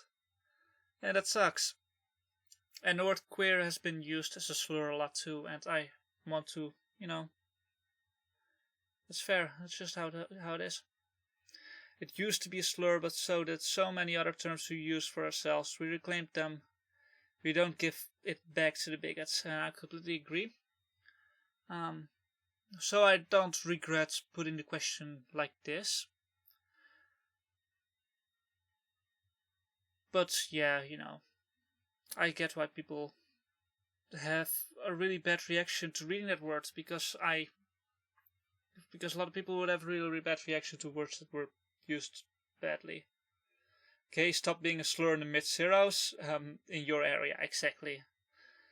Not in mine, I think. I hope it stopped being one. Good Omens, a lot of Homestuck, of course. We already know that. Homestuck is like the ultimate queer media. Chaos Comics, which is cool. Lady of the Shard, which is amazing, you need to read it. Misfile. Nano, probably Goonish Shive, 3 people said. Questionable content, a lot of rain. Ranma. Revolutionary Girl Utena, which makes perfect sense. Sense 8 a lot. Shira. Some like it hot, is still fun thing to see. Steam Universe. Yeah, so much stuff. The Matrix, I love seeing that in here.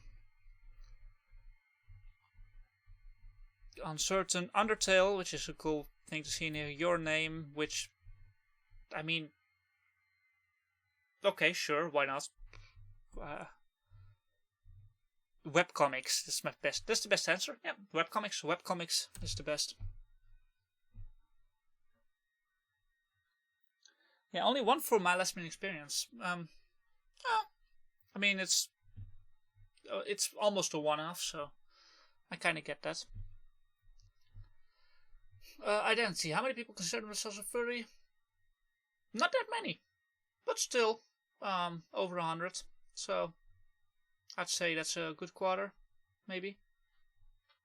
I don't even know. Your Name is good, just, not particularly queer. It's kind of queer. I don't know. It's fine. Yeah, it's fine.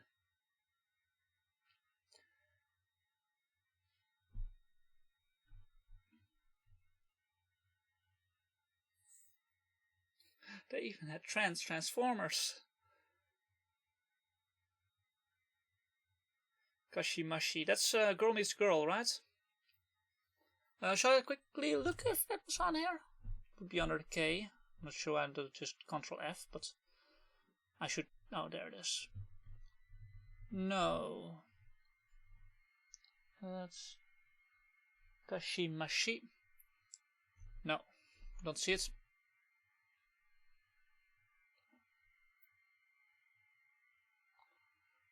Yeah, it has some trans feels, but I don't.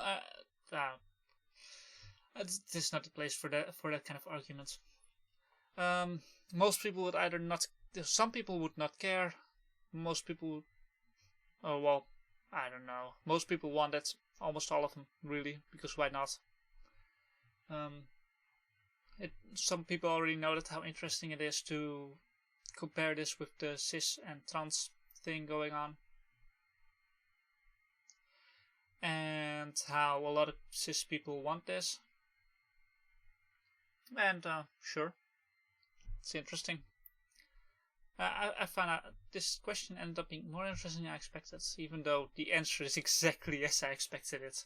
I'm also interested in the 28 people who do not want it at all, which I think a lot of these people may actually just be trans people who have transitions, That might make sense. That's something I need to look up. How many of those people consider themselves trans? Oh, that's definitely something I need to look up. Wandering Sun. Oh, shall I quickly look that up?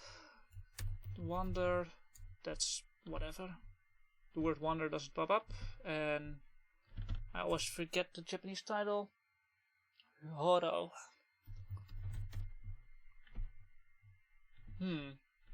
No one listed it. That's weird.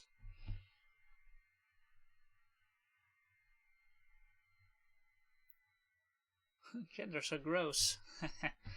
How does this whole thing work again? What do I want to look up? I forgot. Okay. So I want to see this question.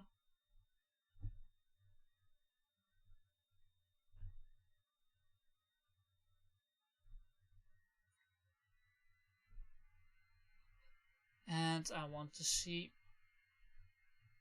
this question. On a scale from 1 to 5, how much would you want a spell like... How much do you want a gender transformation spell? And, no trans people said 1. So either no trans people have transitions, or transition trans people could still use a gender bender spell like that, of course. Which makes sense. It kind of surprised me but also not too much. I don't know. So yeah, all the ones were from cis people. Okay. Fan works.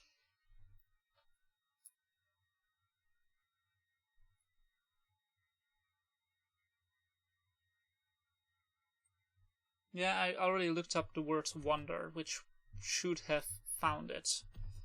Wandering. Just the word wonder would do it, but it's not in this file.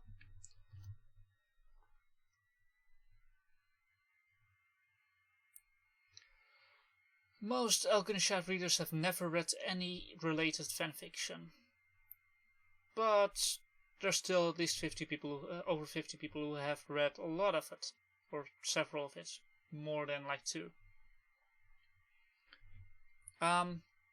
So yeah, I think more fanfiction should be shared. I know some people, I think ZMaxZ and Lab do some stuff in that regard. Not safe for work, fanworks is something I come across a lot on the Discord server. So if you're interested in that kind of stuff, go to the Discord server. There's so much. I feel like we should have more centralized hubs for some of this stuff, but I know that Archive of Our Own has some cool fanfiction stuff going on.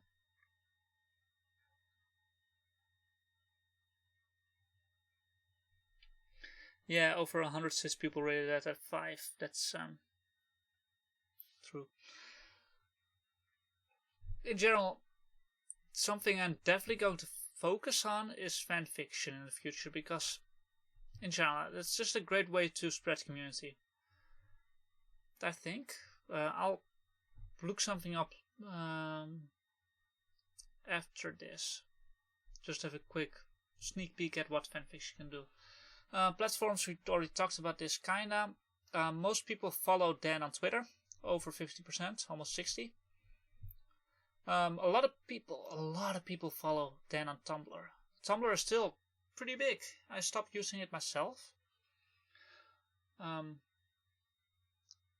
lot of people follow Dan on Reddit. I'm not even sure if Dan ever posts on Reddit. Oh yeah, I think he does respond to people on Reddit, so that's a thing you can do.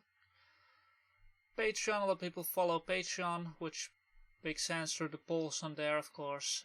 Just generally some fun stuff. Over 40 people use RSS. I'm really happy to hear that, because RSS is not really supported much anymore, but I'm glad it's still being used. Oh, someone messaged me. Oh. Give me 1 second.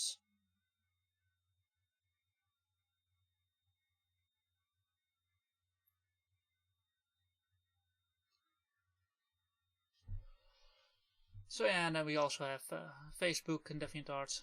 DeviantArt, Facebook and DeviantArt. I didn't realize Facebook was a thing at all. Like, I don't use Facebook at all, and a lot of people do. So a lot of people wrote that in, but not as many people as would have probably written it in if it was in the list. Because there are a lot of people who are on Facebook. Facebook was more common than the forum by a long shot. Like twice as many people are using Facebook compared to the forum, and that's without Facebook even being in the list for community hubs. Majority of the respondents do not support Dan on Patreon. I love seeing this. A lot of people, like 70 people, said that they would start supporting Dan on Patreon. If even just a fraction of them did, that would already make a pretty big difference. I wonder if someone could actually look at how many people supported Dan on Patreon a month ago compared to now. I'm kind of curious.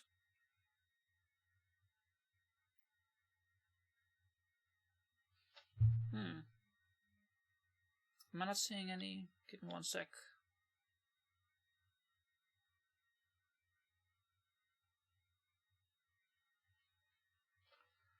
So yeah, this survey may have helped. I don't know. In general, just 100 people, 100 of his Patreon supporters responded to it, so that's cool. TV Tropes Forum, Archive of Our Own, Quora, Tumblr. It's cool. Okay, these specific webcomics were, yeah, as I said in the Discord, I basically just spent like 10 seconds on writing down every question. Personally, I've read all of these except for questionable content, but I know how often questionable content comes up in discussions of Goonish Shive, so it makes perfect sense to list it here as well. And all the other ones, you know, these are just ones I'm a fan of and that I know other readers may be fan of. It's really interesting to see 85% of people saying they also read XKCD. Very few people consider it their favorite, though still 10 of them. So,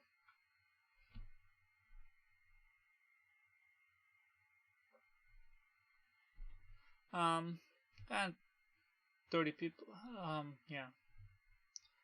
It's cool. Order Stick was apparently one I should have listed here, because apparently that's a big one for people who read Goonish Shive. Girl Genius apparently a big one. It's kind of surprised me, but also not. I haven't read it yet myself, so. Girl Power doesn't surprise me at all. I know it's pretty big on the Discord.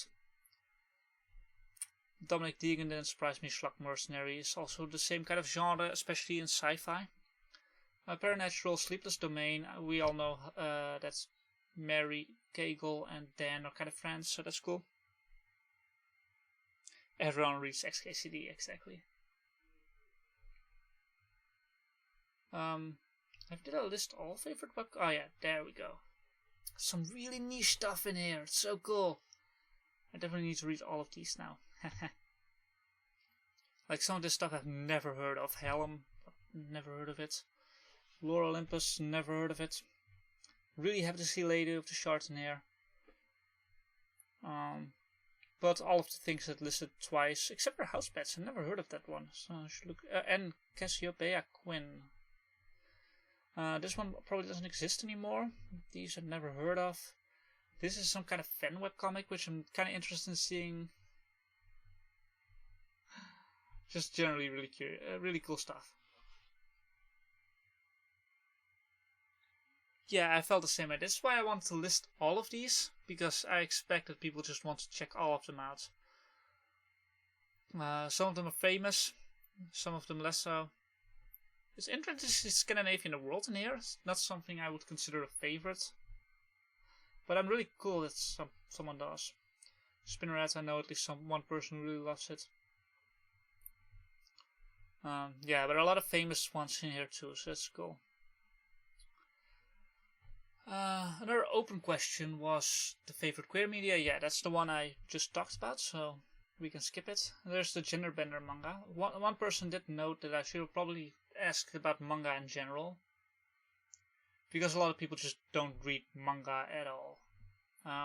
Personally, I consider manga kind of related to webcomics because, you know, I read it for free on the web.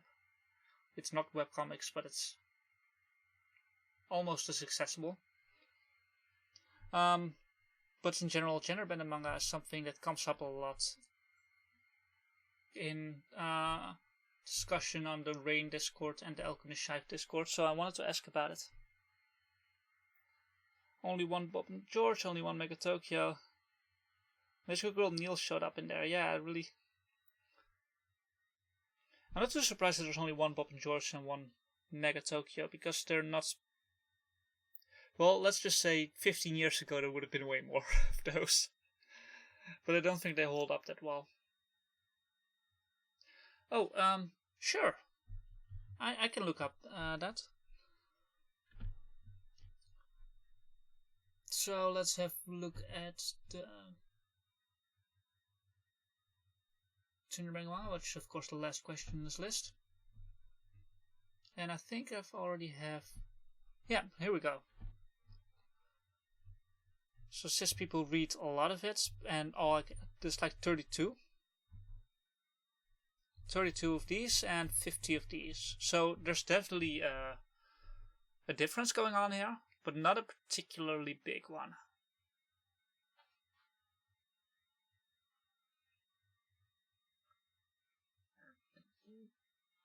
I should probably look that up. So 32 equals 32 out of 361. That's the percentage, 8%. Yeah, that sounds about right. So 8% of cis people read such manga, and equals 50 divided by 239. That's 20%. 2%.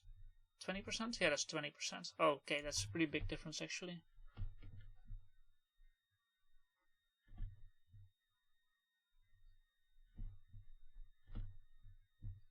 Yeah, that's a pretty big difference.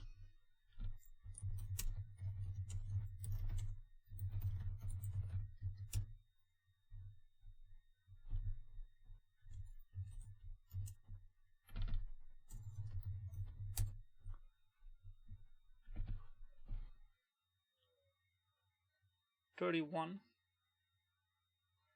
Yeah, exactly. That's why I did it like this. We can also look at the opposite, but I think this does exactly what you wanted. So I'll just continue to the funnest part. These are the ones you've already been able to see. This is the full list. It's off by 1 for cis people, though. It's 31, not 32. Oh, yeah, you're right. It's even less. No. Doesn't matter too much. Still just 8.5. Compared to 21%.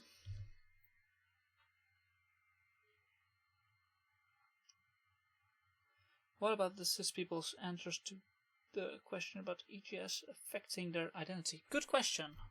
What about that? I'll click this one away.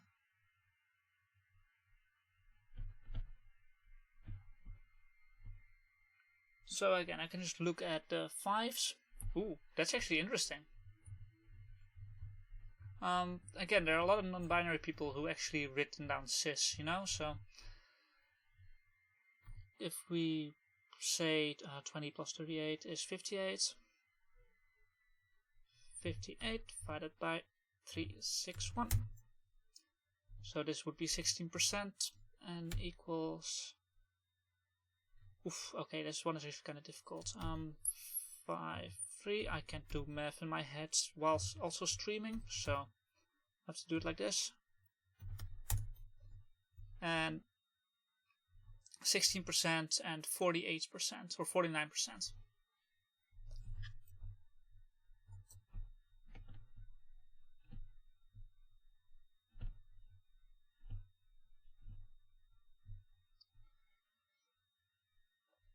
So this is cis people greatly affected identity, and trans people greatly affected identity.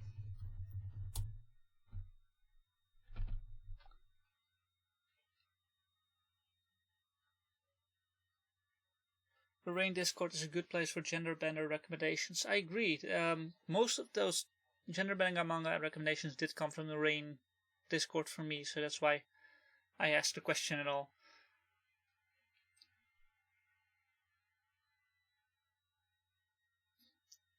Yeah, we'll never know. Or maybe we will. That might be something. Either way, we won't know right now. I'm gonna finish this up. I've almost been doing this for 2 hours, so my throat is of course getting quite tired.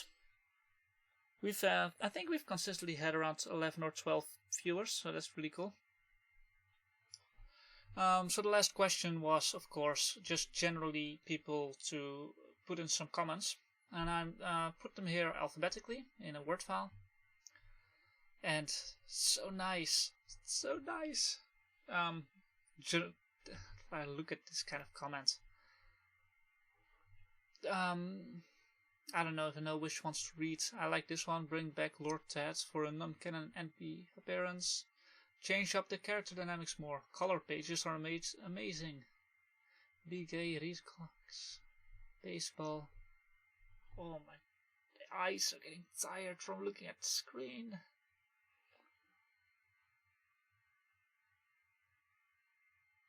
Yes, a transkrill. That's accurate.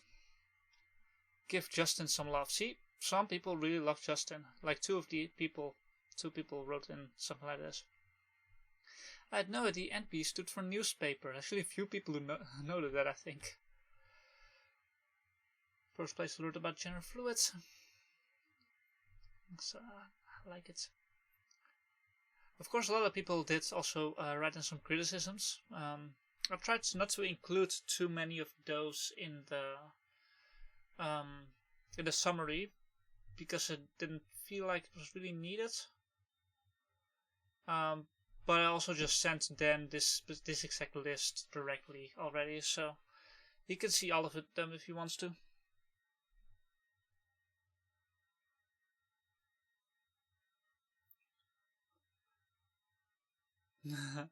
Yeah, Rain does have pages that would destroy one emotionally for 3 full days. It does have that. But yes, it is also very lighthearted and sweet. It is much more, yeah. I'll just let you people talk. I have no reason to talk about it myself. I adore it. I'm a huge fan of the character development that has happened and how I feel like I've been on a journey with the comic, broadening my knowledge of LGBT stuff alongside the characters. I don't like that one overrun of the comic. The breasts keep getting better. What? I like Greg. Need more Greg, please. Also more good Tom. See, these are the kinds of comments I like. I like color. I like it. I like how the "would you describe yourself as furry" question is a scale from 1 to 5. A lot of people who basically wrote, I love it. I love it. I wish there was more like it. I love the scientific approach to magic. Keep up the good work. I miss the color comics. I miss the full color era. I love it so much. I love it dearly. I love how that's developed. I really love it a lot. I really love this webcomic. I really like the comic, but it feels like a story moves at a snail's pace. I still can't believe one of the mid-2000s gender webcomics actually turned out really good.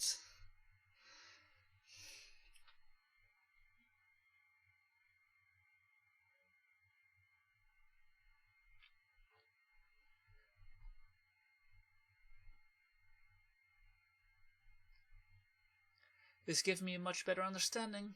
It's good, it's great, and the lack of representation in our media seems even worse having read it and having it to compare to.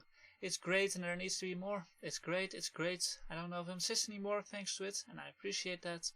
It's grown a lot and I like where it's headed. It's grown into one of the best pieces of media I've experienced, and I have no personal stakes in the subject matter.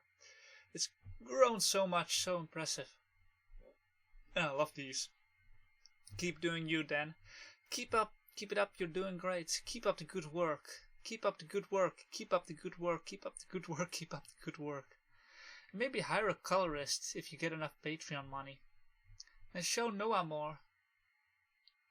Don't mind the negative Nancy's quite so much. Your work's good and you are good. With that said, everyone can improve, and while I understand why you do not, I would prefer that you pick one.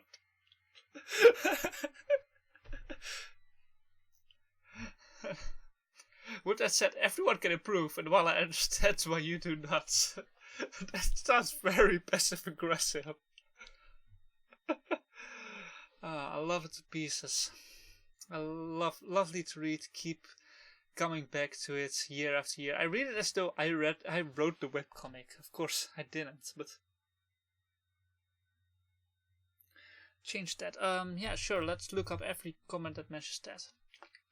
Ted and Sam struggling to come to terms with themselves serve to highlight the influence of technology.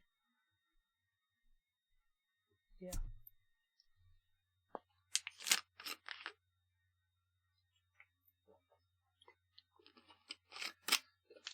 That being gender fluid made me so happy. That is such a cutie. Totally adorbs. I think I actually put all of those in there. Bring back Lord Ted. There's a name for it. Ted is too sweet. Beatrice and Pia had changed Ted and Elliot into a woman in order to ship rather than just keep them as men. That's a very, very fair criticism.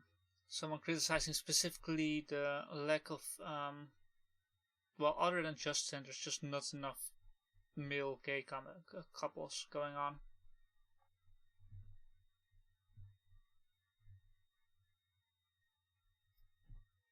And, yeah, it's kind of fair. Let's read what did I miss.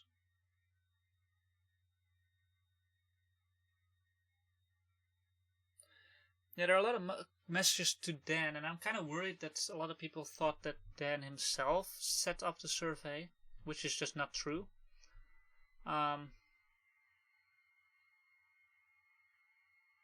Like someone saying, "You the man, lol," which is probably directed at Dan and not to me. You rock. Because this one definitely is. But, you know, I tried to make it somewhat clear. I also really appreciate these kind of comics. Thanks for being awesome. Oh, I thought there were more. I think there are a lot of people who say thank you. Thank you to everyone who helps make it happen. Just so glad the comic still exists and is still going. I completely agree. Thank you.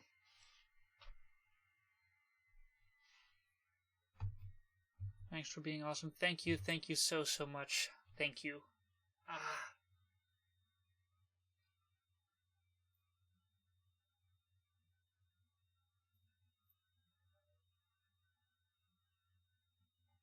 Well, I sent it directly to him through email, so there should be a decent chance that he sees it, but I don't know if he'll go through all the comments. I hope he will go through all the results at the very least. He hasn't mailed me back yet. I don't expect him to mail me back soon or whatever. I think that's everything. So does anyone else have anything left to analyze, to discuss, anything they want to see? I got all the data here, so...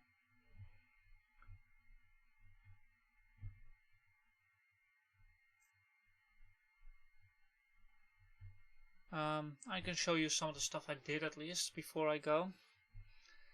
This is how I made most of those charts you see in the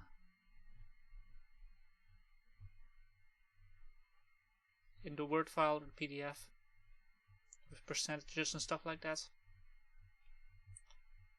This is how I did it at the start, which is why that one was different.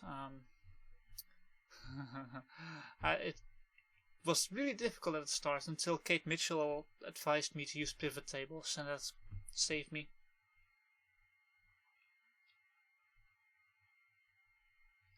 Yeah, maybe. Yeah, it's nice to think that some of them.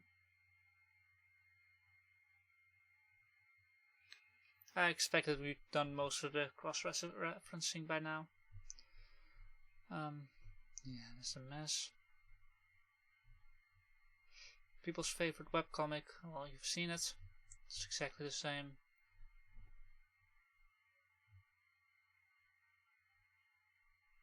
I'm not even sure what... Oh yeah, of course, this is the queer media question.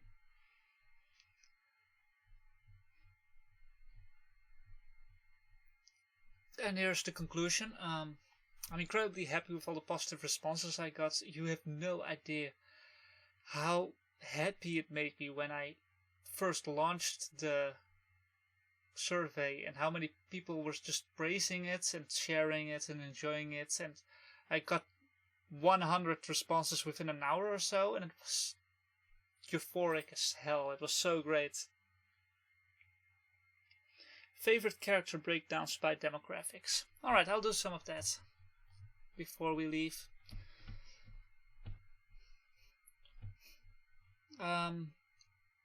So, for the demographics, let's see what everyone... Well, let's just do race first. I think that's makes sense.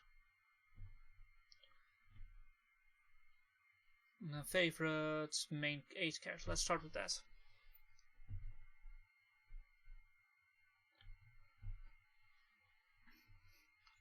So black people pick Grace more often, I guess.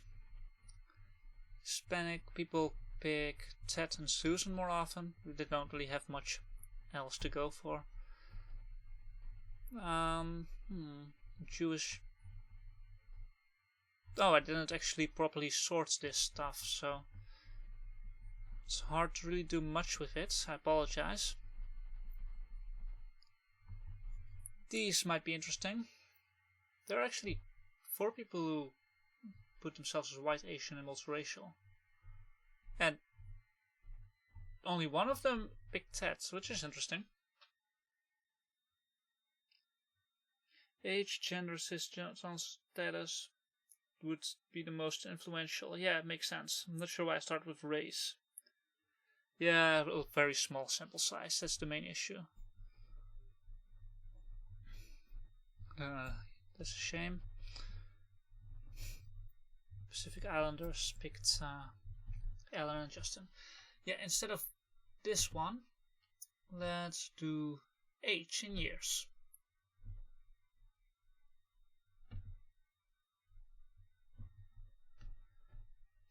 So the young'un picked Grace. Oh, this is all the main 8 of course. I'll switch to the other group after that.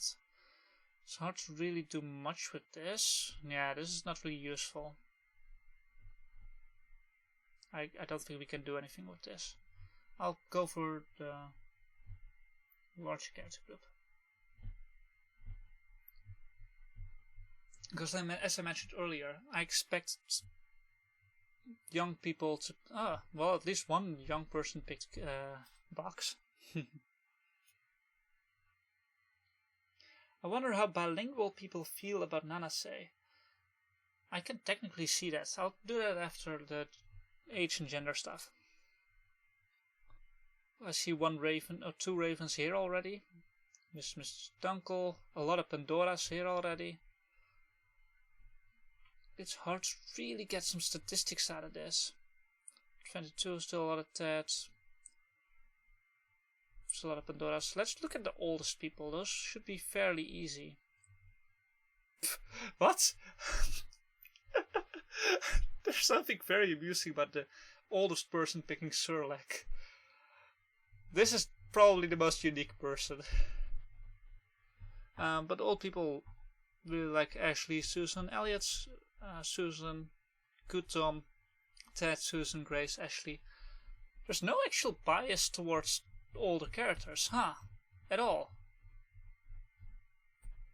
Raven first pops up at 53, Raven here. I mean, in general, it's just a lot of adults still, so it's not like they are like 40-year-olds and 60-year-olds are that different.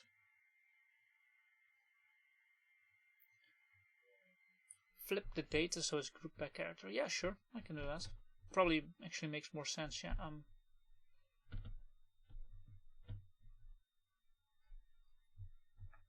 Oh, this is also difficult to deal with. Oh yeah, this is useful. 18, 19. Well, it's adults, mostly. But let's be real, most of the people who responded to the survey are adults. It's kind of weirds me out that it's mostly adults for Akiko, but also not, so I'm not sure how to feel about it. Ashley is just all over the place. Catalina is all over the place. Dan himself is only adults. Yeah, that makes sense. Demonic Duck is relatively young, actually. Diane is weird.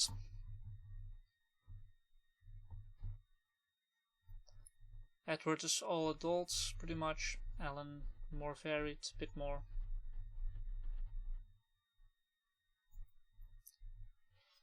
Oh, my eyes.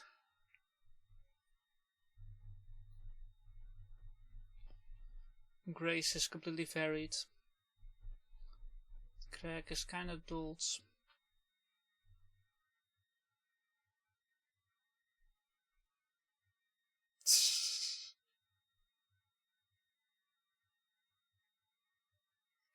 "69 Sherlock was a troll answer."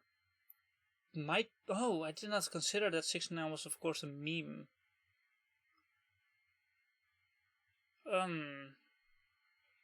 I'll look into the 69 person on my own at some point. I'm not gonna do that on stream because I'm not gonna look at any specific individuals on stream. It's just not something I want to do. Because, of course, it's anonymized. Sarah's mostly people in... it's just various.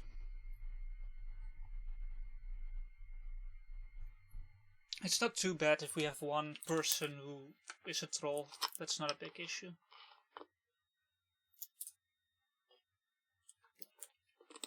Everyone else seems to be non-trolls, other than bees.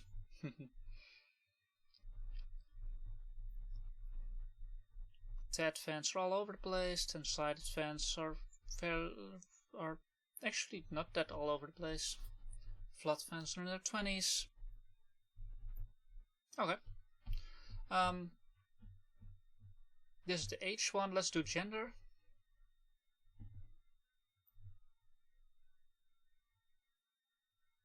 What's your first language?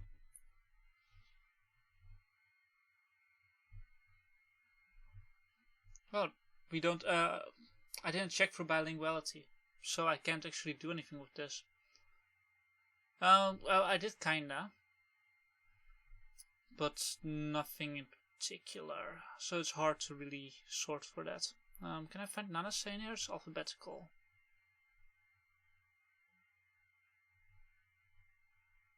English, Spanish. This seems weird. Why are there only 4 people? I could check the main 8, I guess, but there's not much to get out of this.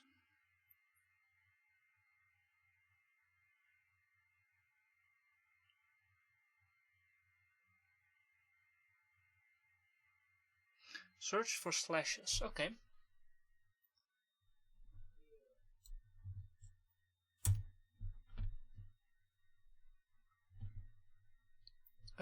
You know, this is not the right way to do it.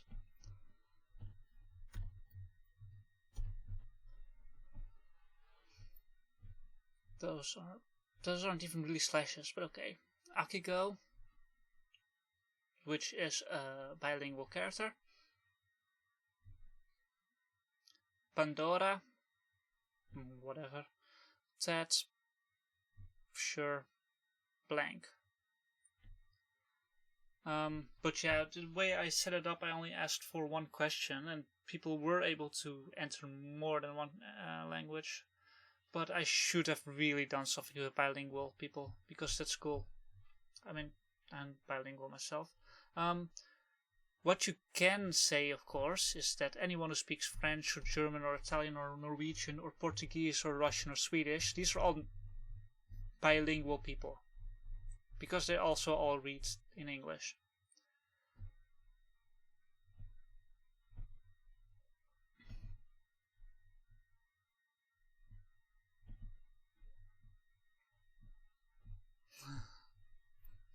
Okay, this might be difficult, but Raven appeals to men. That doesn't surprise me too much. Akiko appeals to whatever, nothing's particular. Ashley appeals to men more so than women, it seems. Though of course it's hard to say because there's a bias towards men in general, because more men filled out the survey than women. Catalina appeals to women more than men. Dan appeals fairly equally. Let's have a read.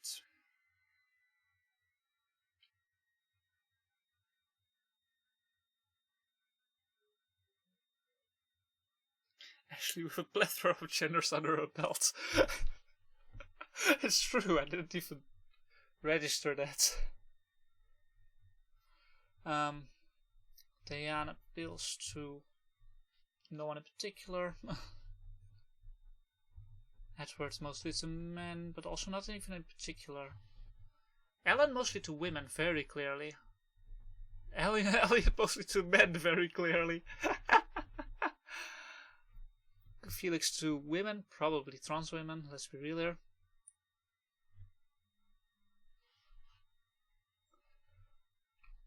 The goo appeals to women.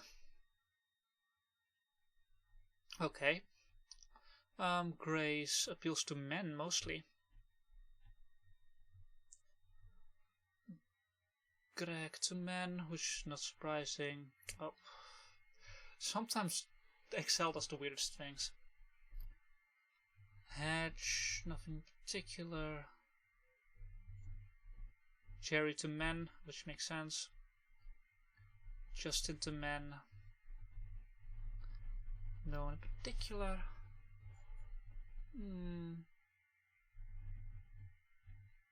No one in particular.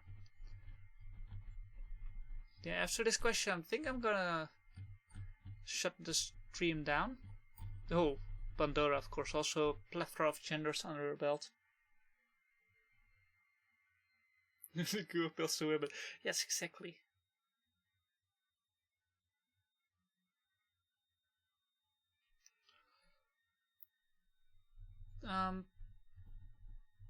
Oh wow, it's even. So I guess Pandora appeals to women more than men if we disregard the bias. Rhoda appeals about equally. Sam about equally. No, Sam is not really able to say.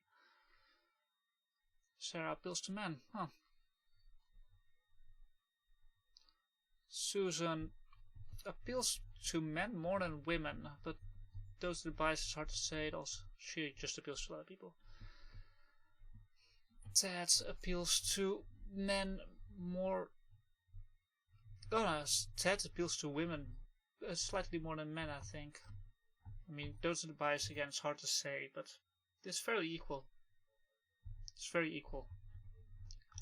And appeals to NBs a lot. Oh, a lot, actually. Wow, Ted appeals to NBs a lot, because that's relatively small category compared to men and women, I think, if I remember correctly.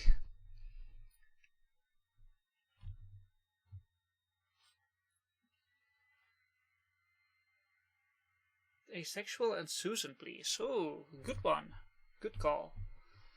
I'll just go for sexuality. And we can do something similar for romantic interest. No, that's not what I was looking for.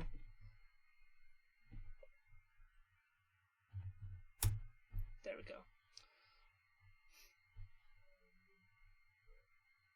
Asexual pops up here, for Pandora as well. Sexual people pop up everywhere. But here's the interesting part. Ace people, I mean, yes, but also bi people, which also makes sense because she's also bi. And also straight people. But I think it's mostly a straight crowd, so I don't think that's too surprising.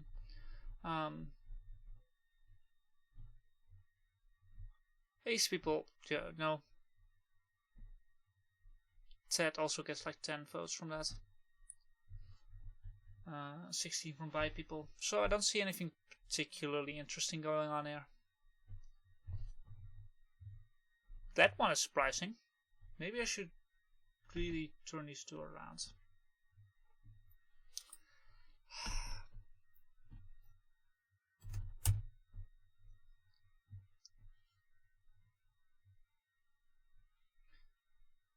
Yeah, this also doesn't help, does it? Actually, I think I can do this if I...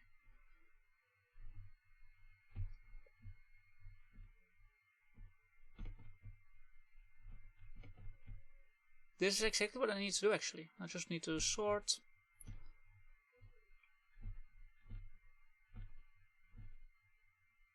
I need to do this again. Susan is the most popular character, I see. followed by Ted, followed by Pandora. Actually, well, I mean, technically that just follows everyone's favorites. By people's favorites is Ted, followed by Susan, followed by Pandora. Nothing surprising going on. Ted, Elliot, it's just too small a category. Susan for Dammy people. Actually, that's also not too surprising, but, you know.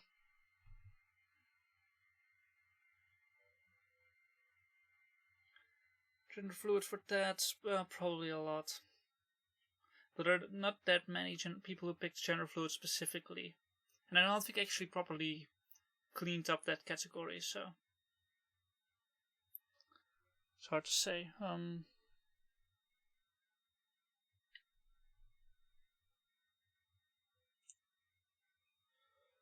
Yeah. Let's look who straight people's like. Lesbians like Ted, which is not surprising. Pan people like Ted, which is not surprising. And straight people like Ashley, which is not surprising. Followed by Susan, Ted, Grace, Elliot. So many straights. I think there was one more thing I wanted to do, but I completely forgot. I don't think there was anything.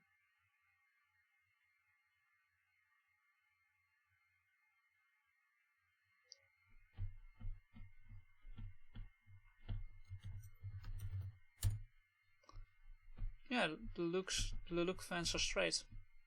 It seems. The one look fan is straight. Oh no, it's bi. Okay. Oh, good.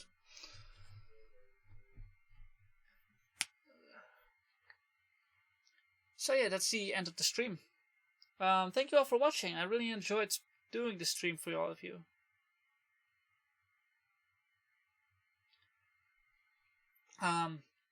I don't know when and if I will do a similar survey again. I don't know if I'll do it for a different webcomic like Rain. That's something that I'm considering, but it is a lot of work to do this. One thing I am planning to do is a podcast, an Goonish Shive focused podcast, and I'm still looking for guests and people to work with on that. So if you're interested in that, please message me on Discord or Twitter or on my website. You can find me on these kind of places. I definitely want to thank Good Hunter Guinevere, Pongles in particular, because Pongles helped me a lot, Kaolin and YD12K. You people just help me out a lot. Thank you. Also want to thank Kate Mitchell for advising me a little bit and for, inspiring me in the first place. There will be a video coming out on my channel in a couple of months, I hope. So please subscribe if you're interested in my stuff. I have a lot of cool webcomic stuff, a lot of queer stuff. You may see a few podcasts I've done on it, but also just generally a lot of cool stuff.